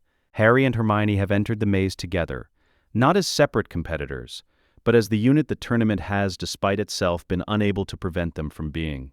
They navigate it with systematic efficiency. At the center, the Portkey Cup. Cedric Diggory is already there, and they have already assessed the cup, and they tell him clearly, do not touch it. It is a portkey to a trap. He believes them because he has spent a year observing these two with the pragmatic intelligence of someone who knows when skepticism is not worth its cost, and skepticism has not been worth its cost once in a year. The portkey triggers regardless. It is set on a time delay, and the delay elapses while they stand assessing it, and Harry grabs Hermione's hand and they are transported together. The graveyard, the yew tree, Peter Pettigrew, moving with the trembling purpose of someone who is committed irrevocably to something terrible, the cauldron, the ritual. Harry watches it happen with the clinical attention of someone who has been told this was coming and has been preparing their response. And when Voldemort rises, white, tall, red-eyed, newly made, and speaks Harry's name in the voice of someone who has been waiting 14 years for this specific moment, Harry is already calculating. Voldemort moves to kill. Harry raises his wand. Their wands meet and the reverse spell effect ignites. The golden cage of light, the locked connection between matched cores. The phenomenon that has no clean name in any textbook. In that connection, something else activates. Not the reverse spell effect itself, which produces its cascade in the space between them. Something that has been developing in Harry since before he could walk. The soul link, triggered by direct proximity to the source it has been entangled with since infancy. The Horcrux in his scar has been an amplifier for 14 years. At this range, in this connection, his own developed sensitivity responds to the larger whole from which that fragment was separated. For 3 seconds, his magical signature recognizes what it has been amplifying. He knows what he is, not who, what.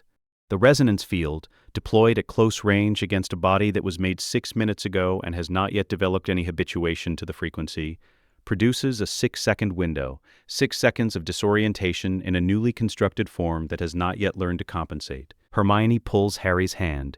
They apparate. It is technically illegal.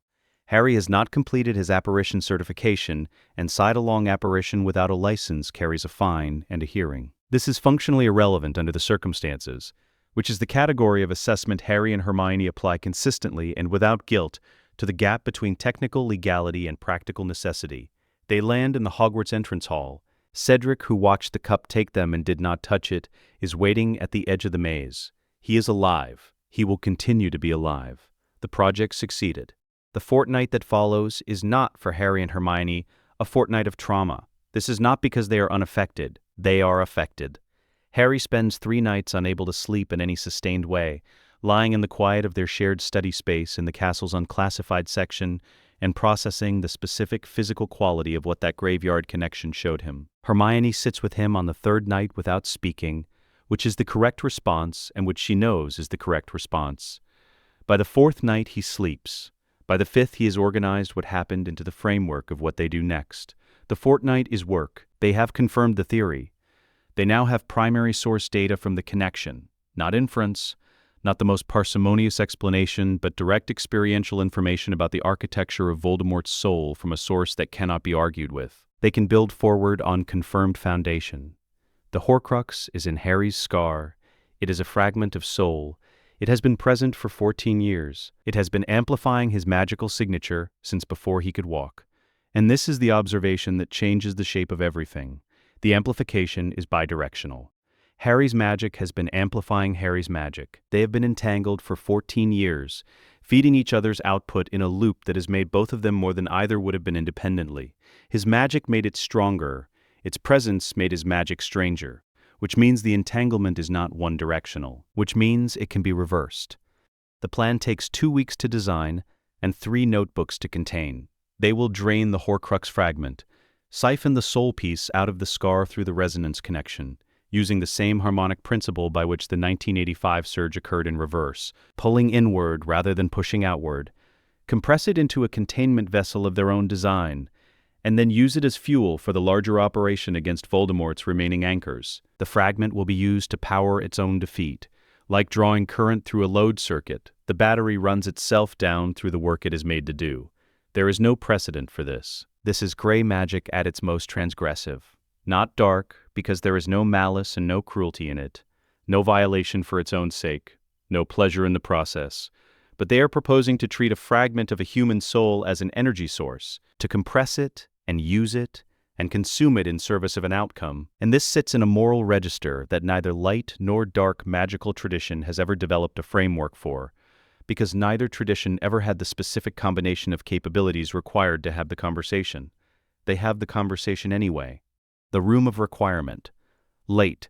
The ethical framework that makes this problematic, Hermione says, not looking up from the notebook, is the same one that makes Horcrux creation problematic. The treatment of a soul as a usable object rather than an entity with intrinsic value. We're not treating it as an entity, Harry says. We're treating it as a fragment, a piece that should never have been separated from the whole. That's a good argument, she says. I'm not sure it's sufficient, not dismissing the concern, letting it settle, examining it, giving it the weight it deserves.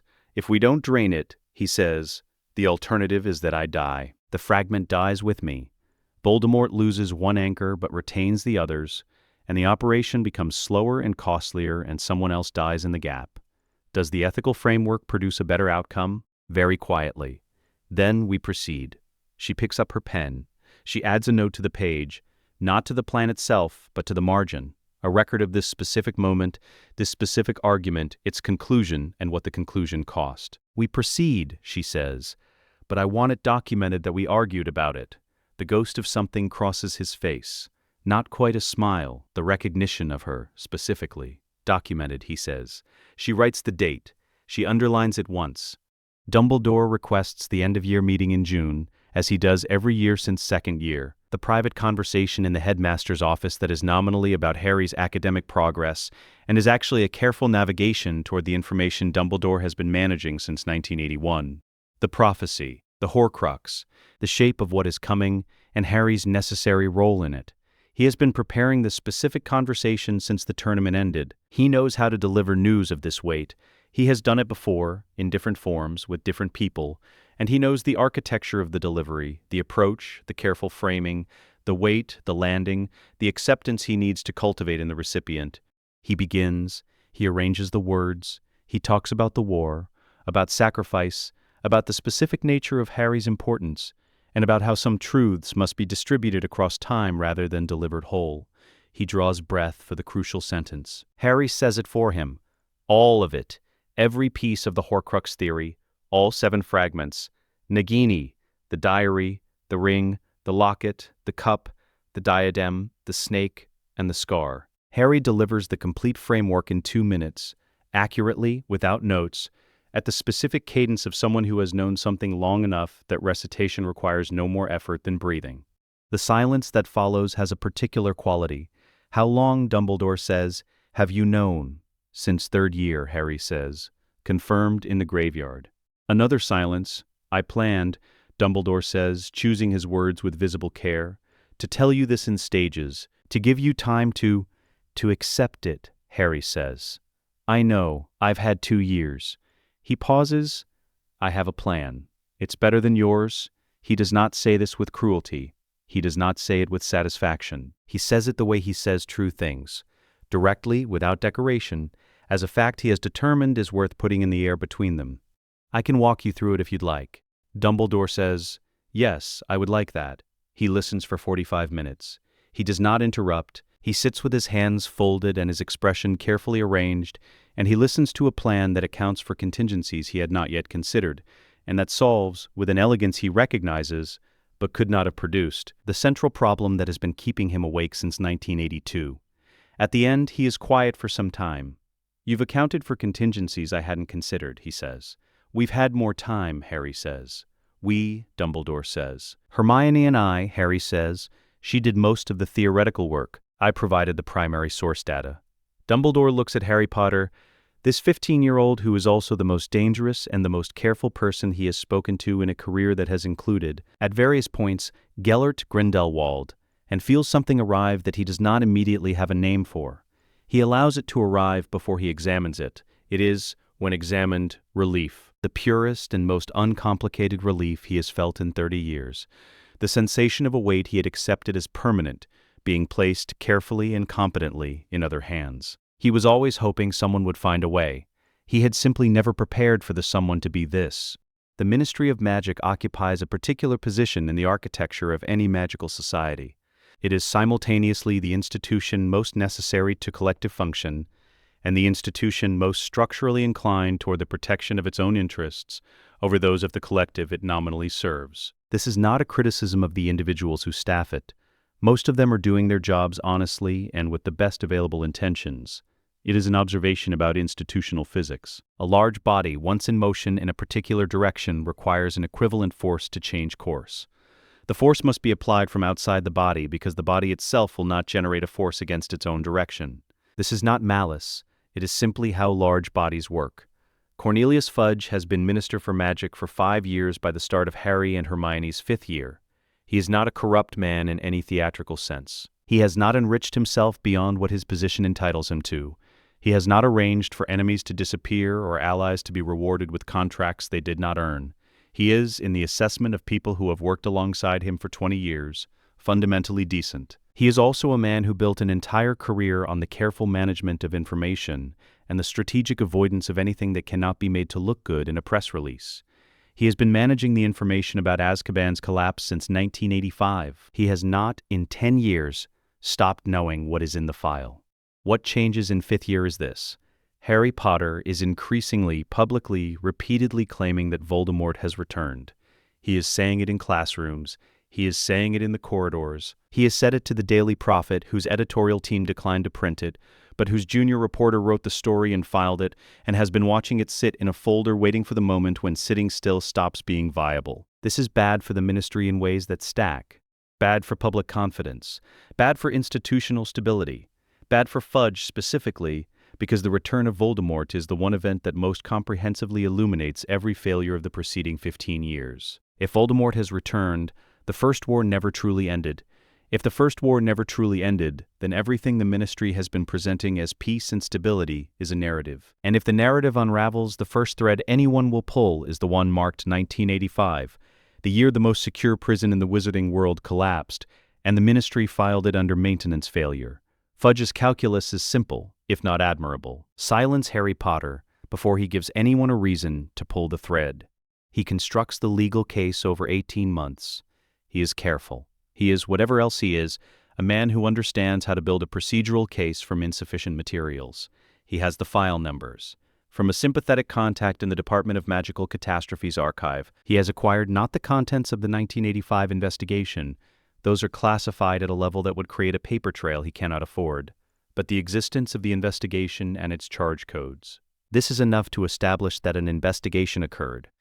It is enough to suggest that its conclusions were deliberately suppressed rather than simply inconclusive. He has a witness, a low-level offender who was in Azkaban in 1985, recaptured within a month of the escape, and who has spent the intervening years in reduced circumstances and with a moderate resentment toward the establishment in general. He claims to remember the walls glowing before they fell. The testimony is not reliable in any forensic sense. It does not need to be reliable, it needs to be sufficient to initiate proceedings. He has the decree for the reasonable restriction of underage sorcery, which provides a theoretical legal basis, strained but arguable, for charging 2 wizards who were 5 years old at the time with violation of magical activity restrictions. The argument requires several leaps of logic that any competent defense solicitor would dismantle. Fudge knows this. What the case provides is not a conviction. What the case provides is a news story. The story is, Potter-Granger pair investigated for historic magical destruction. The story replaces Voldemort has returned. These two stories cannot occupy the same space in public attention simultaneously, and Fudge needs the first one to run until the second one loses momentum. He files the summons on a Tuesday. Harry and Hermione receive it on a Tuesday morning. Hermione reads it twice. She adds it to a folder. The folder is labeled in her handwriting, with a date from 2 years ago, the date they decided this was coming and began preparing for it. Harry reads it once. The file number's from Sirius, he says. Yes, Hermione says, it was always going to come to this. She picks up the folder. She looks at him across the study table with the specific calm of someone who has been holding a response in reserve for a long time and has now been given permission to deploy it. Are we ready? She asks. Harry considers for approximately 2 seconds. We've been ready since we were 10, he says. They arrive at the ministry without a solicitor. They arrive with a briefcase. It is a Muggle briefcase. Black practical, the kind that costs £37 at a shop near Paddington and betrays no magical origin whatsoever. Hermione carries it by the handle. It is, in the context of a Wizengamot hearing chamber, mildly offensive to the sensibilities of the assembled members in the way that Muggle objects always are when they appear in spaces designed to demonstrate the irrelevance of Muggle things. They are 15 years old. The chamber is full. Fudge has ensured this, a full house, every seat occupied. Observers in the gallery. He has done this because the full house is the point. The humiliation of Harry Potter is most valuable when conducted before the largest possible audience of people who will carry the observation back into their offices and their dinner parties and the corridors of the institution that has been listening to Harry Potter's claims about Voldemort with increasing, if carefully private, unease. Fudge stands at the front. He is composed. He is prepared. He has given this speech, or its functional equivalent, many times in his career, and he gives it well. The weight of institutional authority, the careful arrangement of charges, the witness testimony summarized with appropriate gravity. He is good at this. It is genuinely one of the things he is good at. He is mid-summation when Hermione places the first document on the table. The 32 documents were acquired via the Freedom of Magical Information Act, specifically under a provision of that act which allows any citizen to request the release of administrative files where the originating incident is more than 7 years past and where no criminal proceedings have resulted from the original investigation. The Azkaban investigation file qualifies on both counts. It is more than 7 years past and it has produced no criminal proceedings, a circumstance Fudge arranged with considerable care and which has now produced a consequence he did not anticipate. Hermione submitted the request in February. She cited the file number that Sirius Black wrote on a piece of paper in 1988 and handed to 2 8-year-olds who were methodically building a library of every piece of information the ministry had tried to bury. The documents arrived, in the ministry's own envelope, in March. She read all 32 of them in a single afternoon, annotated them in 3 colors, and filed them in the folder she has been carrying since the summons arrived. Fudge is 3 sentences from the conclusion of his summation when Hermione places the first document on the table between them. Minister, she says, before you continue, would you explain for the record why the enchantment renewal scheduled for Azkaban in 1978, signed off as completed by your predecessor and countersigned by you as junior minister in magical accidents, shows no corresponding expenditure in the magical works budget for that year? The chamber goes quiet, not gradually, immediately. Fudge looks at the document. His face does not change. It is his particular skill, 30 years of practice in the management of expression under pressure, and it does not fail him now. The face holds, but the chamber is full of people who have spent careers reading faces, and something in the stillness of his face reads differently to a room of professionals than it would read to anyone else. That document, he begins, is document 7 of 32 in the Freedom of Magical Information release packet I submitted in February, Hermione says. You have the reference number.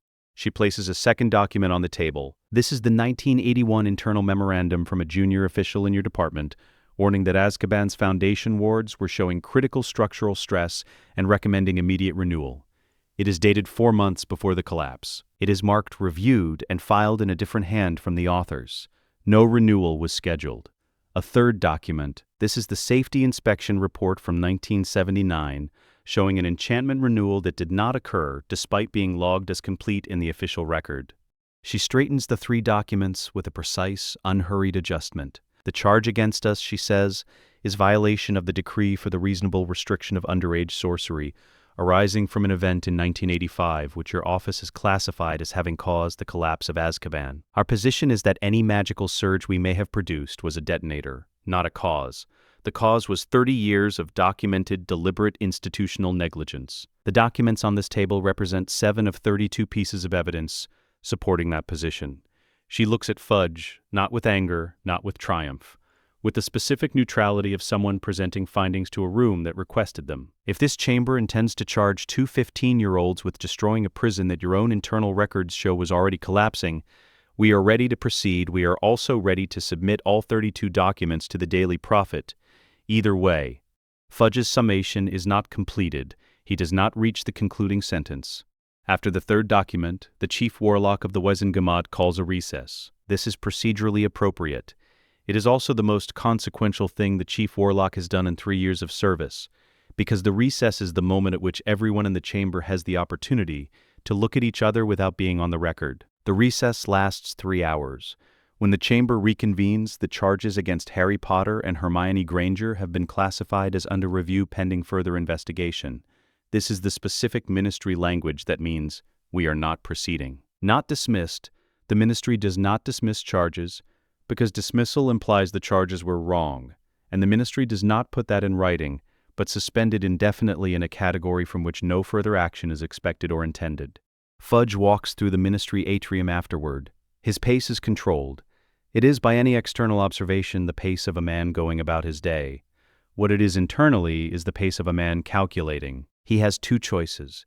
He can fight, in which case the 32 documents become a sustained news story, and the thread gets pulled and the narrative unravels from 1985 forward in ways he cannot contain. Or he can concede, acknowledge the institutional failures, frame the acknowledgement as reform rather than admission, and absorb the damage on his own terms.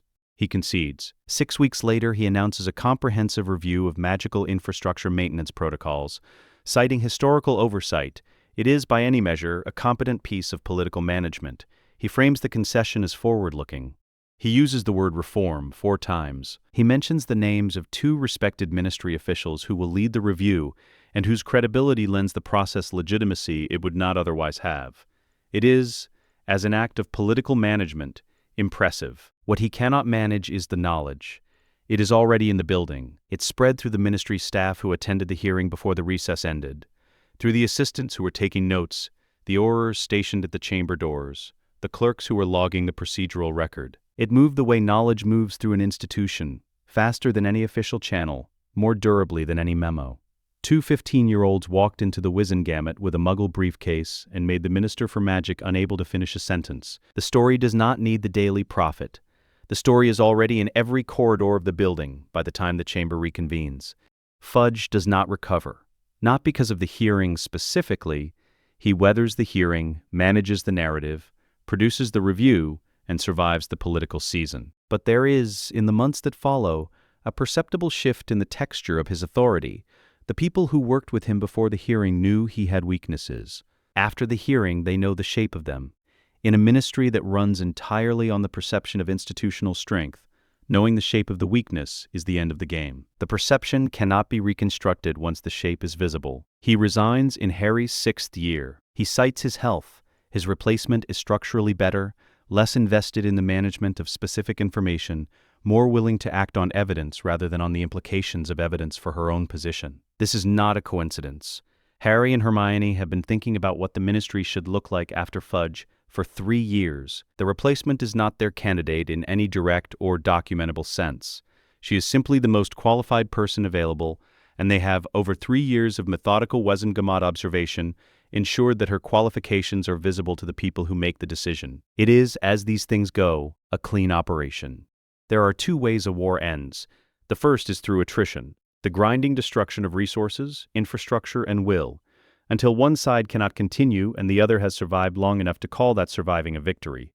This is the messy war, the long war, the kind that leaves marks on everyone who lives through it, and, in some forms, on everyone who comes after. The second is through a decisive act, a single moment in which the strategic calculus shifts so completely and so permanently that continuation becomes structurally impossible. Not because one side has been destroyed, but because the conditions that made the conflict viable no longer exist.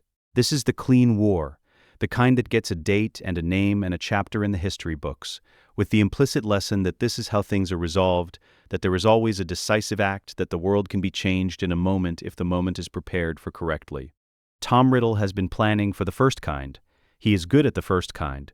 He is exceptionally patient, exceptionally resilient, and exceptionally skilled at the long campaign. The conversion of resources, the cultivation of allies, the sustained pressure applied over years against institutions that assume they will outlast any individual threat, because they always have. He has come back from apparent death. He has rebuilt. He has, in the 15 years of his non-corporeal existence, refined his understanding of his own failures and developed a second campaign that does not repeat them. He has not accounted for the second kind. He has not accounted for it because the second kind requires someone who has been preparing a single decisive moment for 6 years, whose preparation is invisible because no institution that Voldemort monitors has any information about it, whose entire strategy depends on one thing: Voldemort arriving at the place they have chosen, at the time they have planned, and attempting to fight in the way that Voldemort always fights. Voldemort always fights. This is what they have relied on. The soul anchor is constructed during a series of visits to the Chamber of Secrets across 5th and 6th year, documented in the notebook simply as preparation sessions. The chamber, cleared of the basilisk since 2nd year, is the oldest intact magical construct in Hogwarts. Its Parseltongue seals are still active, which means it is still Harry's, in the specific sense that access to it runs through him. Its magic is deep, pre-ministry, pre-classification, operating at a frequency that falls below the threshold of modern magical detection equipment, in the same way that very low sounds fall below the threshold of human hearing. Not absent, simply below the register of the instruments designed to find it, Harry describes it to Hermione as a hole in the detection grid. Hermione describes it in the notebook as an ideal operational environment. The anchor itself is a containment structure built from the resonance field methodology they have been developing since 1985. The same frequency, inverted, directed inward rather than outward, designed not to produce a shockwave but to produce a gravity well. The logic is this: Voldemort's soul, fractured and compressed by 17 years of Horcrux maintenance, will seek its fragments in the moment of crisis. When it reaches for them, when the main consciousness, under sufficient pressure, extends toward its anchors, it will find not the freedom of the Horcruxes but a fixed point, a frequency it cannot navigate past, a hole in its own architecture that leads nowhere it intends to go. The anchor waits in the chamber, patient and precise, for the moment it is needed. By the beginning of 6th year, 5 of the 6 remaining external Horcruxes have been located and destroyed. 3 with Sirius, who has been working on the problem since before they were at Hogwarts and who knows the dark artifact networks of Britain better than anyone alive. 2 with Dumbledore, whose cooperation was negotiated on their terms, specific information in exchange for specific access, with a formal written agreement and goblin witnesses, and who has provided in both cases exactly what was agreed, and no more. This is not described at length in this chapter, because it is work already done. What it leaves is one external Horcrux remaining, Nagini. Harry speaks to Nagini on a Tuesday evening in a Muggle park in London. She is very old and very still, coiled in the hollow of a fallen tree in the way of a creature that has learned over decades that the best concealment is patience rather than movement. She has been a Horcrux for long enough that the soul fragment has left traces, not of Voldemort's magic, which she cannot access, but of his cognitive pattern, the specific way a particular kind of intelligence organizes information. She thinks, in a way that ordinary snakes do not think, in complete sentences. Harry sits at the base of the fallen tree and speaks to her in Parseltongue. He does not approach her as a target. He approaches her as what she is, a creature who has been carrying a piece of someone else's soul for years, without having chosen to and without being able to distinguish the piece from herself. He tells her what she is, in the register of a statement rather than a demand. Information delivered, not leverage applied. She has been made into a vessel. The thing that has been shaping her thoughts, her hungers, her instincts, has not been hers. She could not have known this. There was no external reference point by which to know it. She does not believe him. He does not argue. He shows her instead the resonance field, directed not as a weapon but as a diagnostic, the frequency that passes through living things and registers what it finds without disrupting what it touches. She feels, for the first time, The distinction between herself and the thing inside her, the cold, specific weight of a fragment that is not her own, present in the space where her own experience should be, organized differently, wanting different things. She is still for a long time. Harry waits. The park is quiet. An ordinary Tuesday evening in Muggle London. People pass on the path beyond the tree line with dogs and prams, and the comfortable oblivion of people who do not know that 6 feet away something is making the only free choice it has had in a very long time. The fragment leaves her. It costs something. The wound is real. The process is not gentle. The separation of what has been fused for so long is not clean, but it is not lethal. She is not the fragment. The fragment was not her. What remains, when the separation is complete, is a very old snake who has no particular interest in human affairs, and who turns, slowly, toward the dark interior of the fallen tree and rests. Harry walks back across the park. He takes out the notebook. He records the date, the duration, the method, the outcome. He marks the entry, "External Horcruxes, complete." Voldemort's assault on Hogwarts begins on a Thursday night. The Death Eaters breach the perimeter in 3 locations simultaneously, which is operationally sophisticated and reflects the 15 years of planning and its execution. The school's defenses engage. The Order of the Phoenix fights. The battle is real. There is genuine danger and genuine courage, and people will be hurt before it is over, because that is what battles are. Harry and Hermione are not in it. They are in the courtyard. The message they sent Voldemort arrived 3 days before the assault, via a channel they chose because it would reach him, and because it would arrive as an irresistible provocation. It reads, "The Chamber of Secrets, come alone." End this. He comes because he always fights, because the offer of Harry Potter, standing alone and waiting, in the school where he first understood his own power, is not a thing Voldemort can evaluate as a trap. He knows it might be a trap. He comes anyway because he has survived every trap before, and because Harry Potter is not, in his assessment, capable of constructing one. That accounts for him. He apparates to the courtyard. He expects Harry. He expects Hermione, probably the constant, the inevitable companion. He expects a duel. He has been planning this duel in various forms since the graveyard.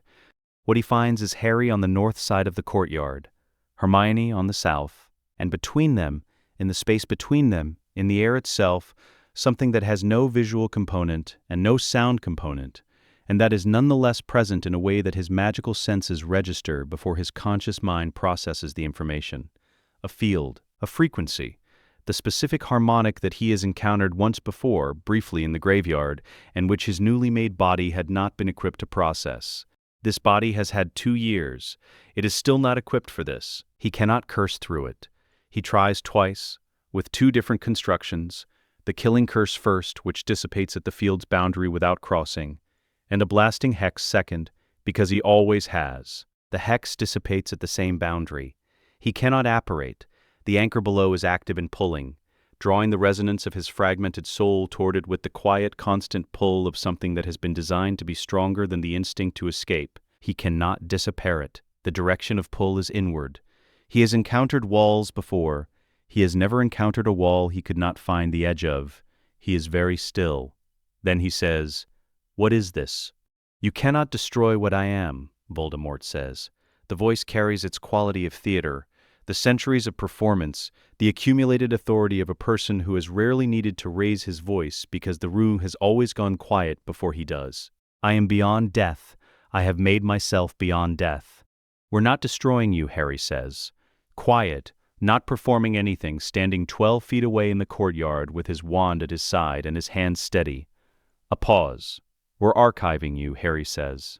The resonance field holds its frequency, below the threshold of hearing, below the threshold of sight, but present in the space between them the way gravity is present, not felt directly, felt in the behavior of everything within its range. When Voldemort speaks again, it is very quietly. It is, perhaps, the first time Tom Riddle has spoken quietly since he was 11 years old, and understood that quiet was not power, that power required volume and presence and the management of rooms. He speaks quietly now because there is no room to manage.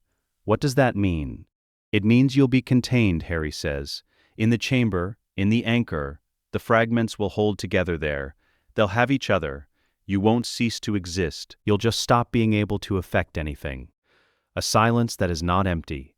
Something crosses Voldemort's face that has not crossed it in a very long time. Not anger. Anger is a response to things that might be changed.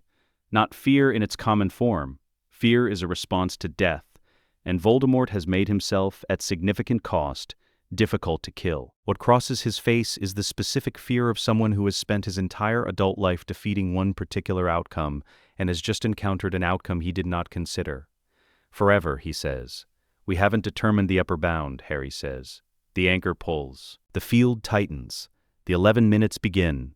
He fights, not with magic which cannot cross the frequency, but with himself, with the sheer force of a will that has twice survived the death of its body and that does not intend to yield to anything. It is, observed from 12 feet away, impressive in the specific way of a thing that is applying every available resource to a problem that has no solution. He does not yield easily. He does not yield until there is nothing left to yield with. Voldemort does not say anything else. In the canonical timeline, the end of Tom Riddle is witnessed by the entire school. It is announced in the Great Hall. It is celebrated with the eruption of relief that belongs to a thing concluded publicly, before witnesses, with the particular release of tension that only collective experience can produce. In this timeline, it is witnessed by 3 people: Harry, Hermione, and Ron Weasley, who was told to stay out of the courtyard and who followed anyway because he has determined, over the course of a year of watching his best friends build towards something they would not describe, that there are certain things he needs to see with his own eyes. He stands at the courtyard's edge, outside the field, and he watches all 11 minutes. When the courtyard goes quiet and the field settles back to its baseline and the space where Voldemort stood is simply a space, Ron says, "Is it over?" Harry says, "The immediate threat is resolved." Ron says, "That's not what I asked." He looks at Hermione. She looks at him. Something passes between them that does not require words. "I think so," Harry says. "Yes." He looks at the place where Voldemort was standing, which is now simply ground. Then he looks at his 2 best friends, standing in the center of a courtyard, and he says, "You could have told me the plan." "Yeah," Ron says. A pause that is not awkward. A pause that is the correct size. "Congratulations," he says. It is a real thing, offered without irony, with the full weight of someone who means it completely. Then he turns and walks back toward the school, where a battle is still being concluded, and people are injured, and people need help, because Ron Weasley, whatever else he is and whatever else he becomes, is always the person who goes where people need help. Harry and Hermione watch him go. The Forbidden Forest runs dark along the perimeter. Somewhere in the castle the battle is finding its conclusion. The Thestrals, who have been pressed together at the innermost edge of the forest since October, have moved, not much but perceptibly, toward the tree line. Things that were huddling are no longer huddling. The headmaster's office of Hogwarts has been occupied at various points in the school's 1,000-year history by 47 individuals. Some of them were wise. Some were merely competent. Several were mediocre in ways the portraits are too polite to discuss directly and too bored to keep entirely silent about. The office itself, which has absorbed 1,000 years of significant magical thought and has developed as a consequence something that functions not quite like sentience, but like a very strong preference about who sits behind the desk, has expressed these preferences over the centuries through a series of architectural interventions, doors that will not open for certain visitors, windows that admit more or less light depending on who stands beside them, staircases that reroute themselves in the night following the appointment of a headmaster, whose suitability the castle considers debatable. The morning after the battle, the staircase to the headmaster's office rewires itself at 6 a.m. No one instructs it to do this. The gargoyle at the base, which normally demands a password, steps aside when Harry and Hermione arrive and does not ask for one. The office, when they enter, has rearranged itself without visible assistance. The desk moved, the chair repositioned to command both the door and the window simultaneously, the instrument shelf partially cleared, a tea service present on the side table warm, recently made, with no evidence of a maker. They sit down. The portraits of 47 dead headmasters watch from their frames. Dumbledore's portrait is present and awake, and does not speak for a very long time. Ron leaves on a Tuesday. He does not announce it dramatically. He comes to find them in the library. They are working, because they are always working, and the battle may have concluded, but what comes after a battle is reconstruction. And reconstruction is a different kind of work that is also work. And he stands in the doorway with a worn rucksack over one shoulder, and Muggle clothes, because he has been wearing Muggle clothes lately, by choice. On the grounds that moving through a world without being recognized as a particular kind of person is, he has found, restful.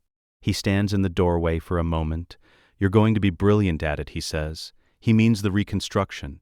He means the thing they are building, whatever you're building. He says it without irony and without bitterness, and with the complete sincerity of someone who has thought about what he is saying for long enough to be certain he means it.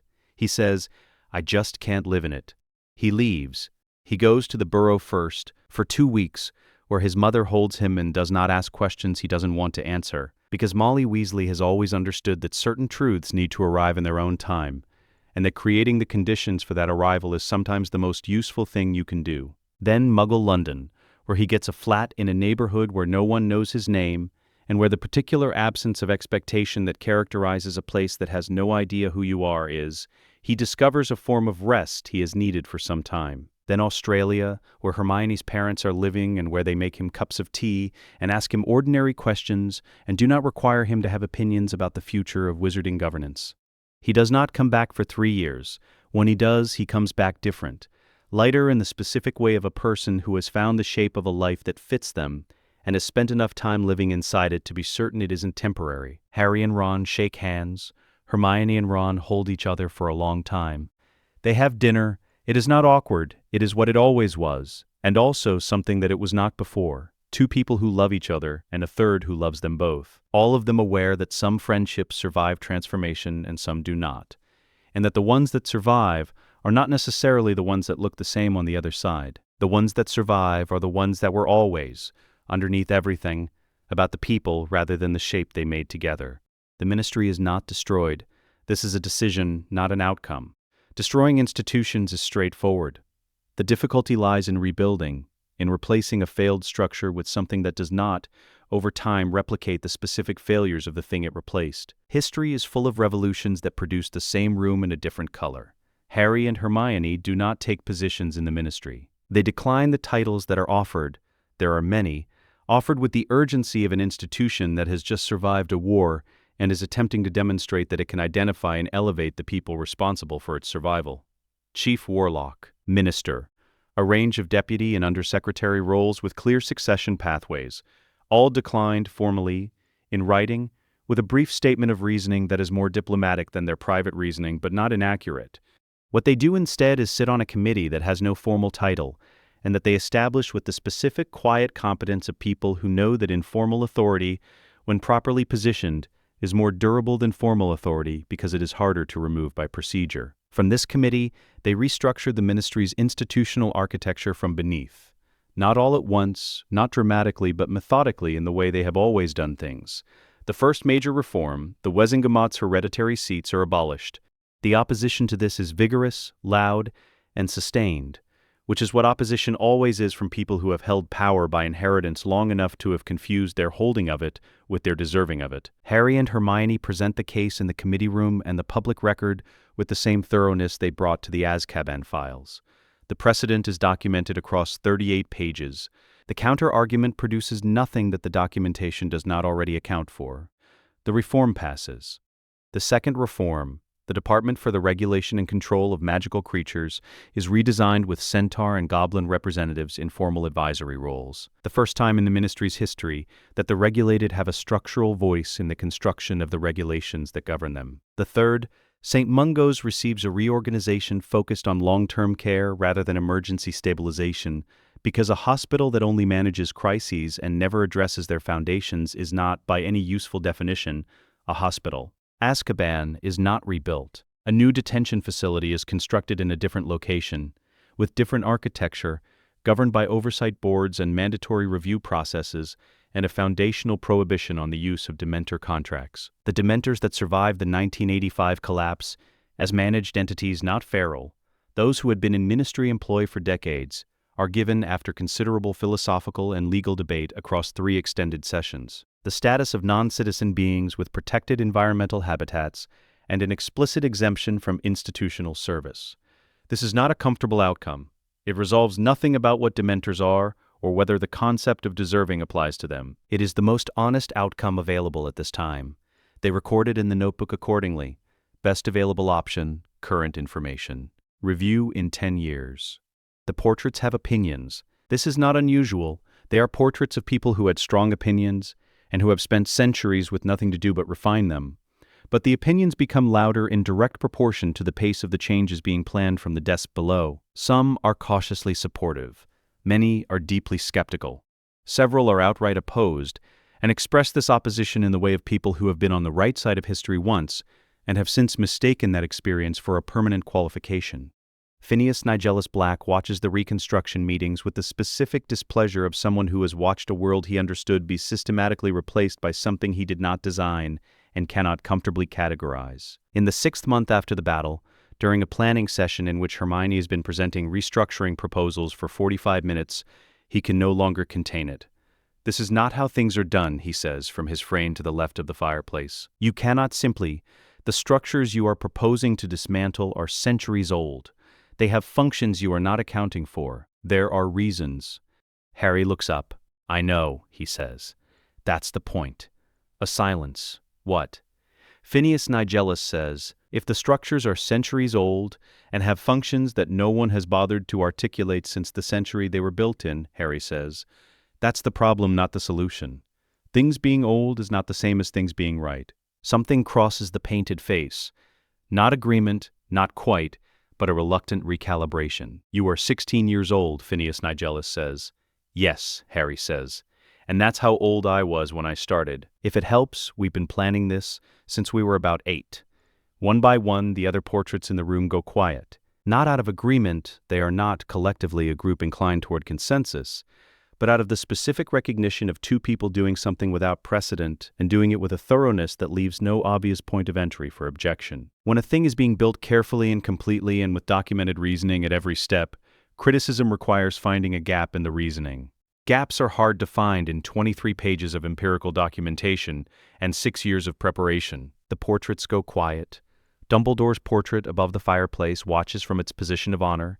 It says nothing. This is somehow the loudest thing in the room. Late at night, in the office that has become the center of something that is still being named, Harry stands at the window. The forbidden forest runs dark and complete along the grounds. The thestrals are moving near the tree line, not pressed together at the interior, not huddling but moving freely in the way of creatures that have remembered what safety feels like and have decided to occupy its edges. The grounds between the lake and the gate stretch out unmarked and ordinary, the observable absence where the Dementor presence used to fall its particular shadow now simply being light, being air, being ground that belongs to no one's suffering. He turns from the window. Hermione is working at the desk. She is always working, this is a constant. But the quality of her work at this hour is different from the work she does in daylight. Slower, more consideration, less optimization. The kind of thinking that requires the day's noise to have cleared before it becomes accessible. She looks up. "What do you call it?" she says in the way she says things when she has been thinking about them for some time without speaking. "When the world you build doesn't have a name yet?" Harry considers this. He thinks about the notebook, which has grown to 4 volumes and which they will continue to add to. Because the notebook is not a record of what they have done, but a working document for what they are doing. He thinks about Ron in Australia, probably sleeping, probably looking at an ordinary view of an ordinary neighborhood that does not require him to have opinions about anything more complex than what to have for breakfast. He thinks about Sirius, somewhere in Muggle Britain, living the carefully adjusted half-life of a person who was freed from something before they had finished processing the thing they were freed from, and who has been becoming, slowly, incompletely, with the patience of someone who has learned that recovery does not have a timeline, themselves. He thinks about Neville Longbottom, who has dinner every Sunday with his parents, and argues about Quidditch, about the specific gift of being ordinary together, the thing that Neville has been given that most people do not understand the value of until they have been close to its permanent absence. He thinks about the thing they are building. "Unfinished," he says. Hermione considers this. She opens the notebook to the current working page and adds something, not the word itself, but something adjacent to it. A note in the margin, a framework notation for the section they have not written yet. The word is not an ending. It is a methodology. It means there is more to do. There is always more to do. The world does not stop requiring work because the most visible problem has been resolved. The visible problem was never the only problem. They have always known this. "Unfinished," she agrees. They work until dawn. The portraits watch from their frames, in the various attitudes of people who have had things taken from them, and are deciding at varying rates and with varying degrees of grace, whether to be gracious about it, The water clock on the mantel counts the hours. The instruments on the shelf, rebuilt after the originals melted in 1985, the day two children in a library produced something no diagnostic instrument had a category for. Pulse quietly, measuring a combined harmonic frequency that still has no pre-existing classification in any diagnostic manual. Something present in the school's magical atmosphere since a Thursday afternoon in Crawley, when two 5-year-olds sat in the quiet between the shelves and produced something neither of them could have made alone. It has been present every day since. It will not stop. The Daily Prophet publishes its profile of Harry Potter and Hermione Granger 6 months after the battle. It is a long piece. The tournament, the ministry hearing, the battle, the reconstruction, the reforms. The journalist has spoken to Wisengamot members, former professors, ministry officials who have worked with them in committee. The quotes are, without exception, some variation of the same observation. Encountering two people who are clearly doing something right in a way that makes the person quoted feel slightly uncertain about whether they themselves have ever done anything with comparable rigor. In the final section, the journalist asks, do Harry Potter and Hermione Granger consider themselves the saviors of the wizarding world? Harry reads this question in the draft sent for fact-checking. He takes out a pen. In the margin beside the question, he writes, we consider ourselves people who identified a set of problems and addressed them as thoroughly as the available time and resources allowed. The word saviors implies a singular event. This is an ongoing process. He corrects two factual errors in the body of the piece and returns it. The journalist, deciding that this is not a usable quote, paraphrases it in the published version as Potter declined the description, suggesting the work is not yet finished. Hermione reads this over breakfast in the published paper with her tea. They got the last word right at least, she says. Unfinished, Harry says. Unfinished, she says. They have a meeting in 40 minutes. They eat their breakfast. Let us know what you'd like to see next. The end.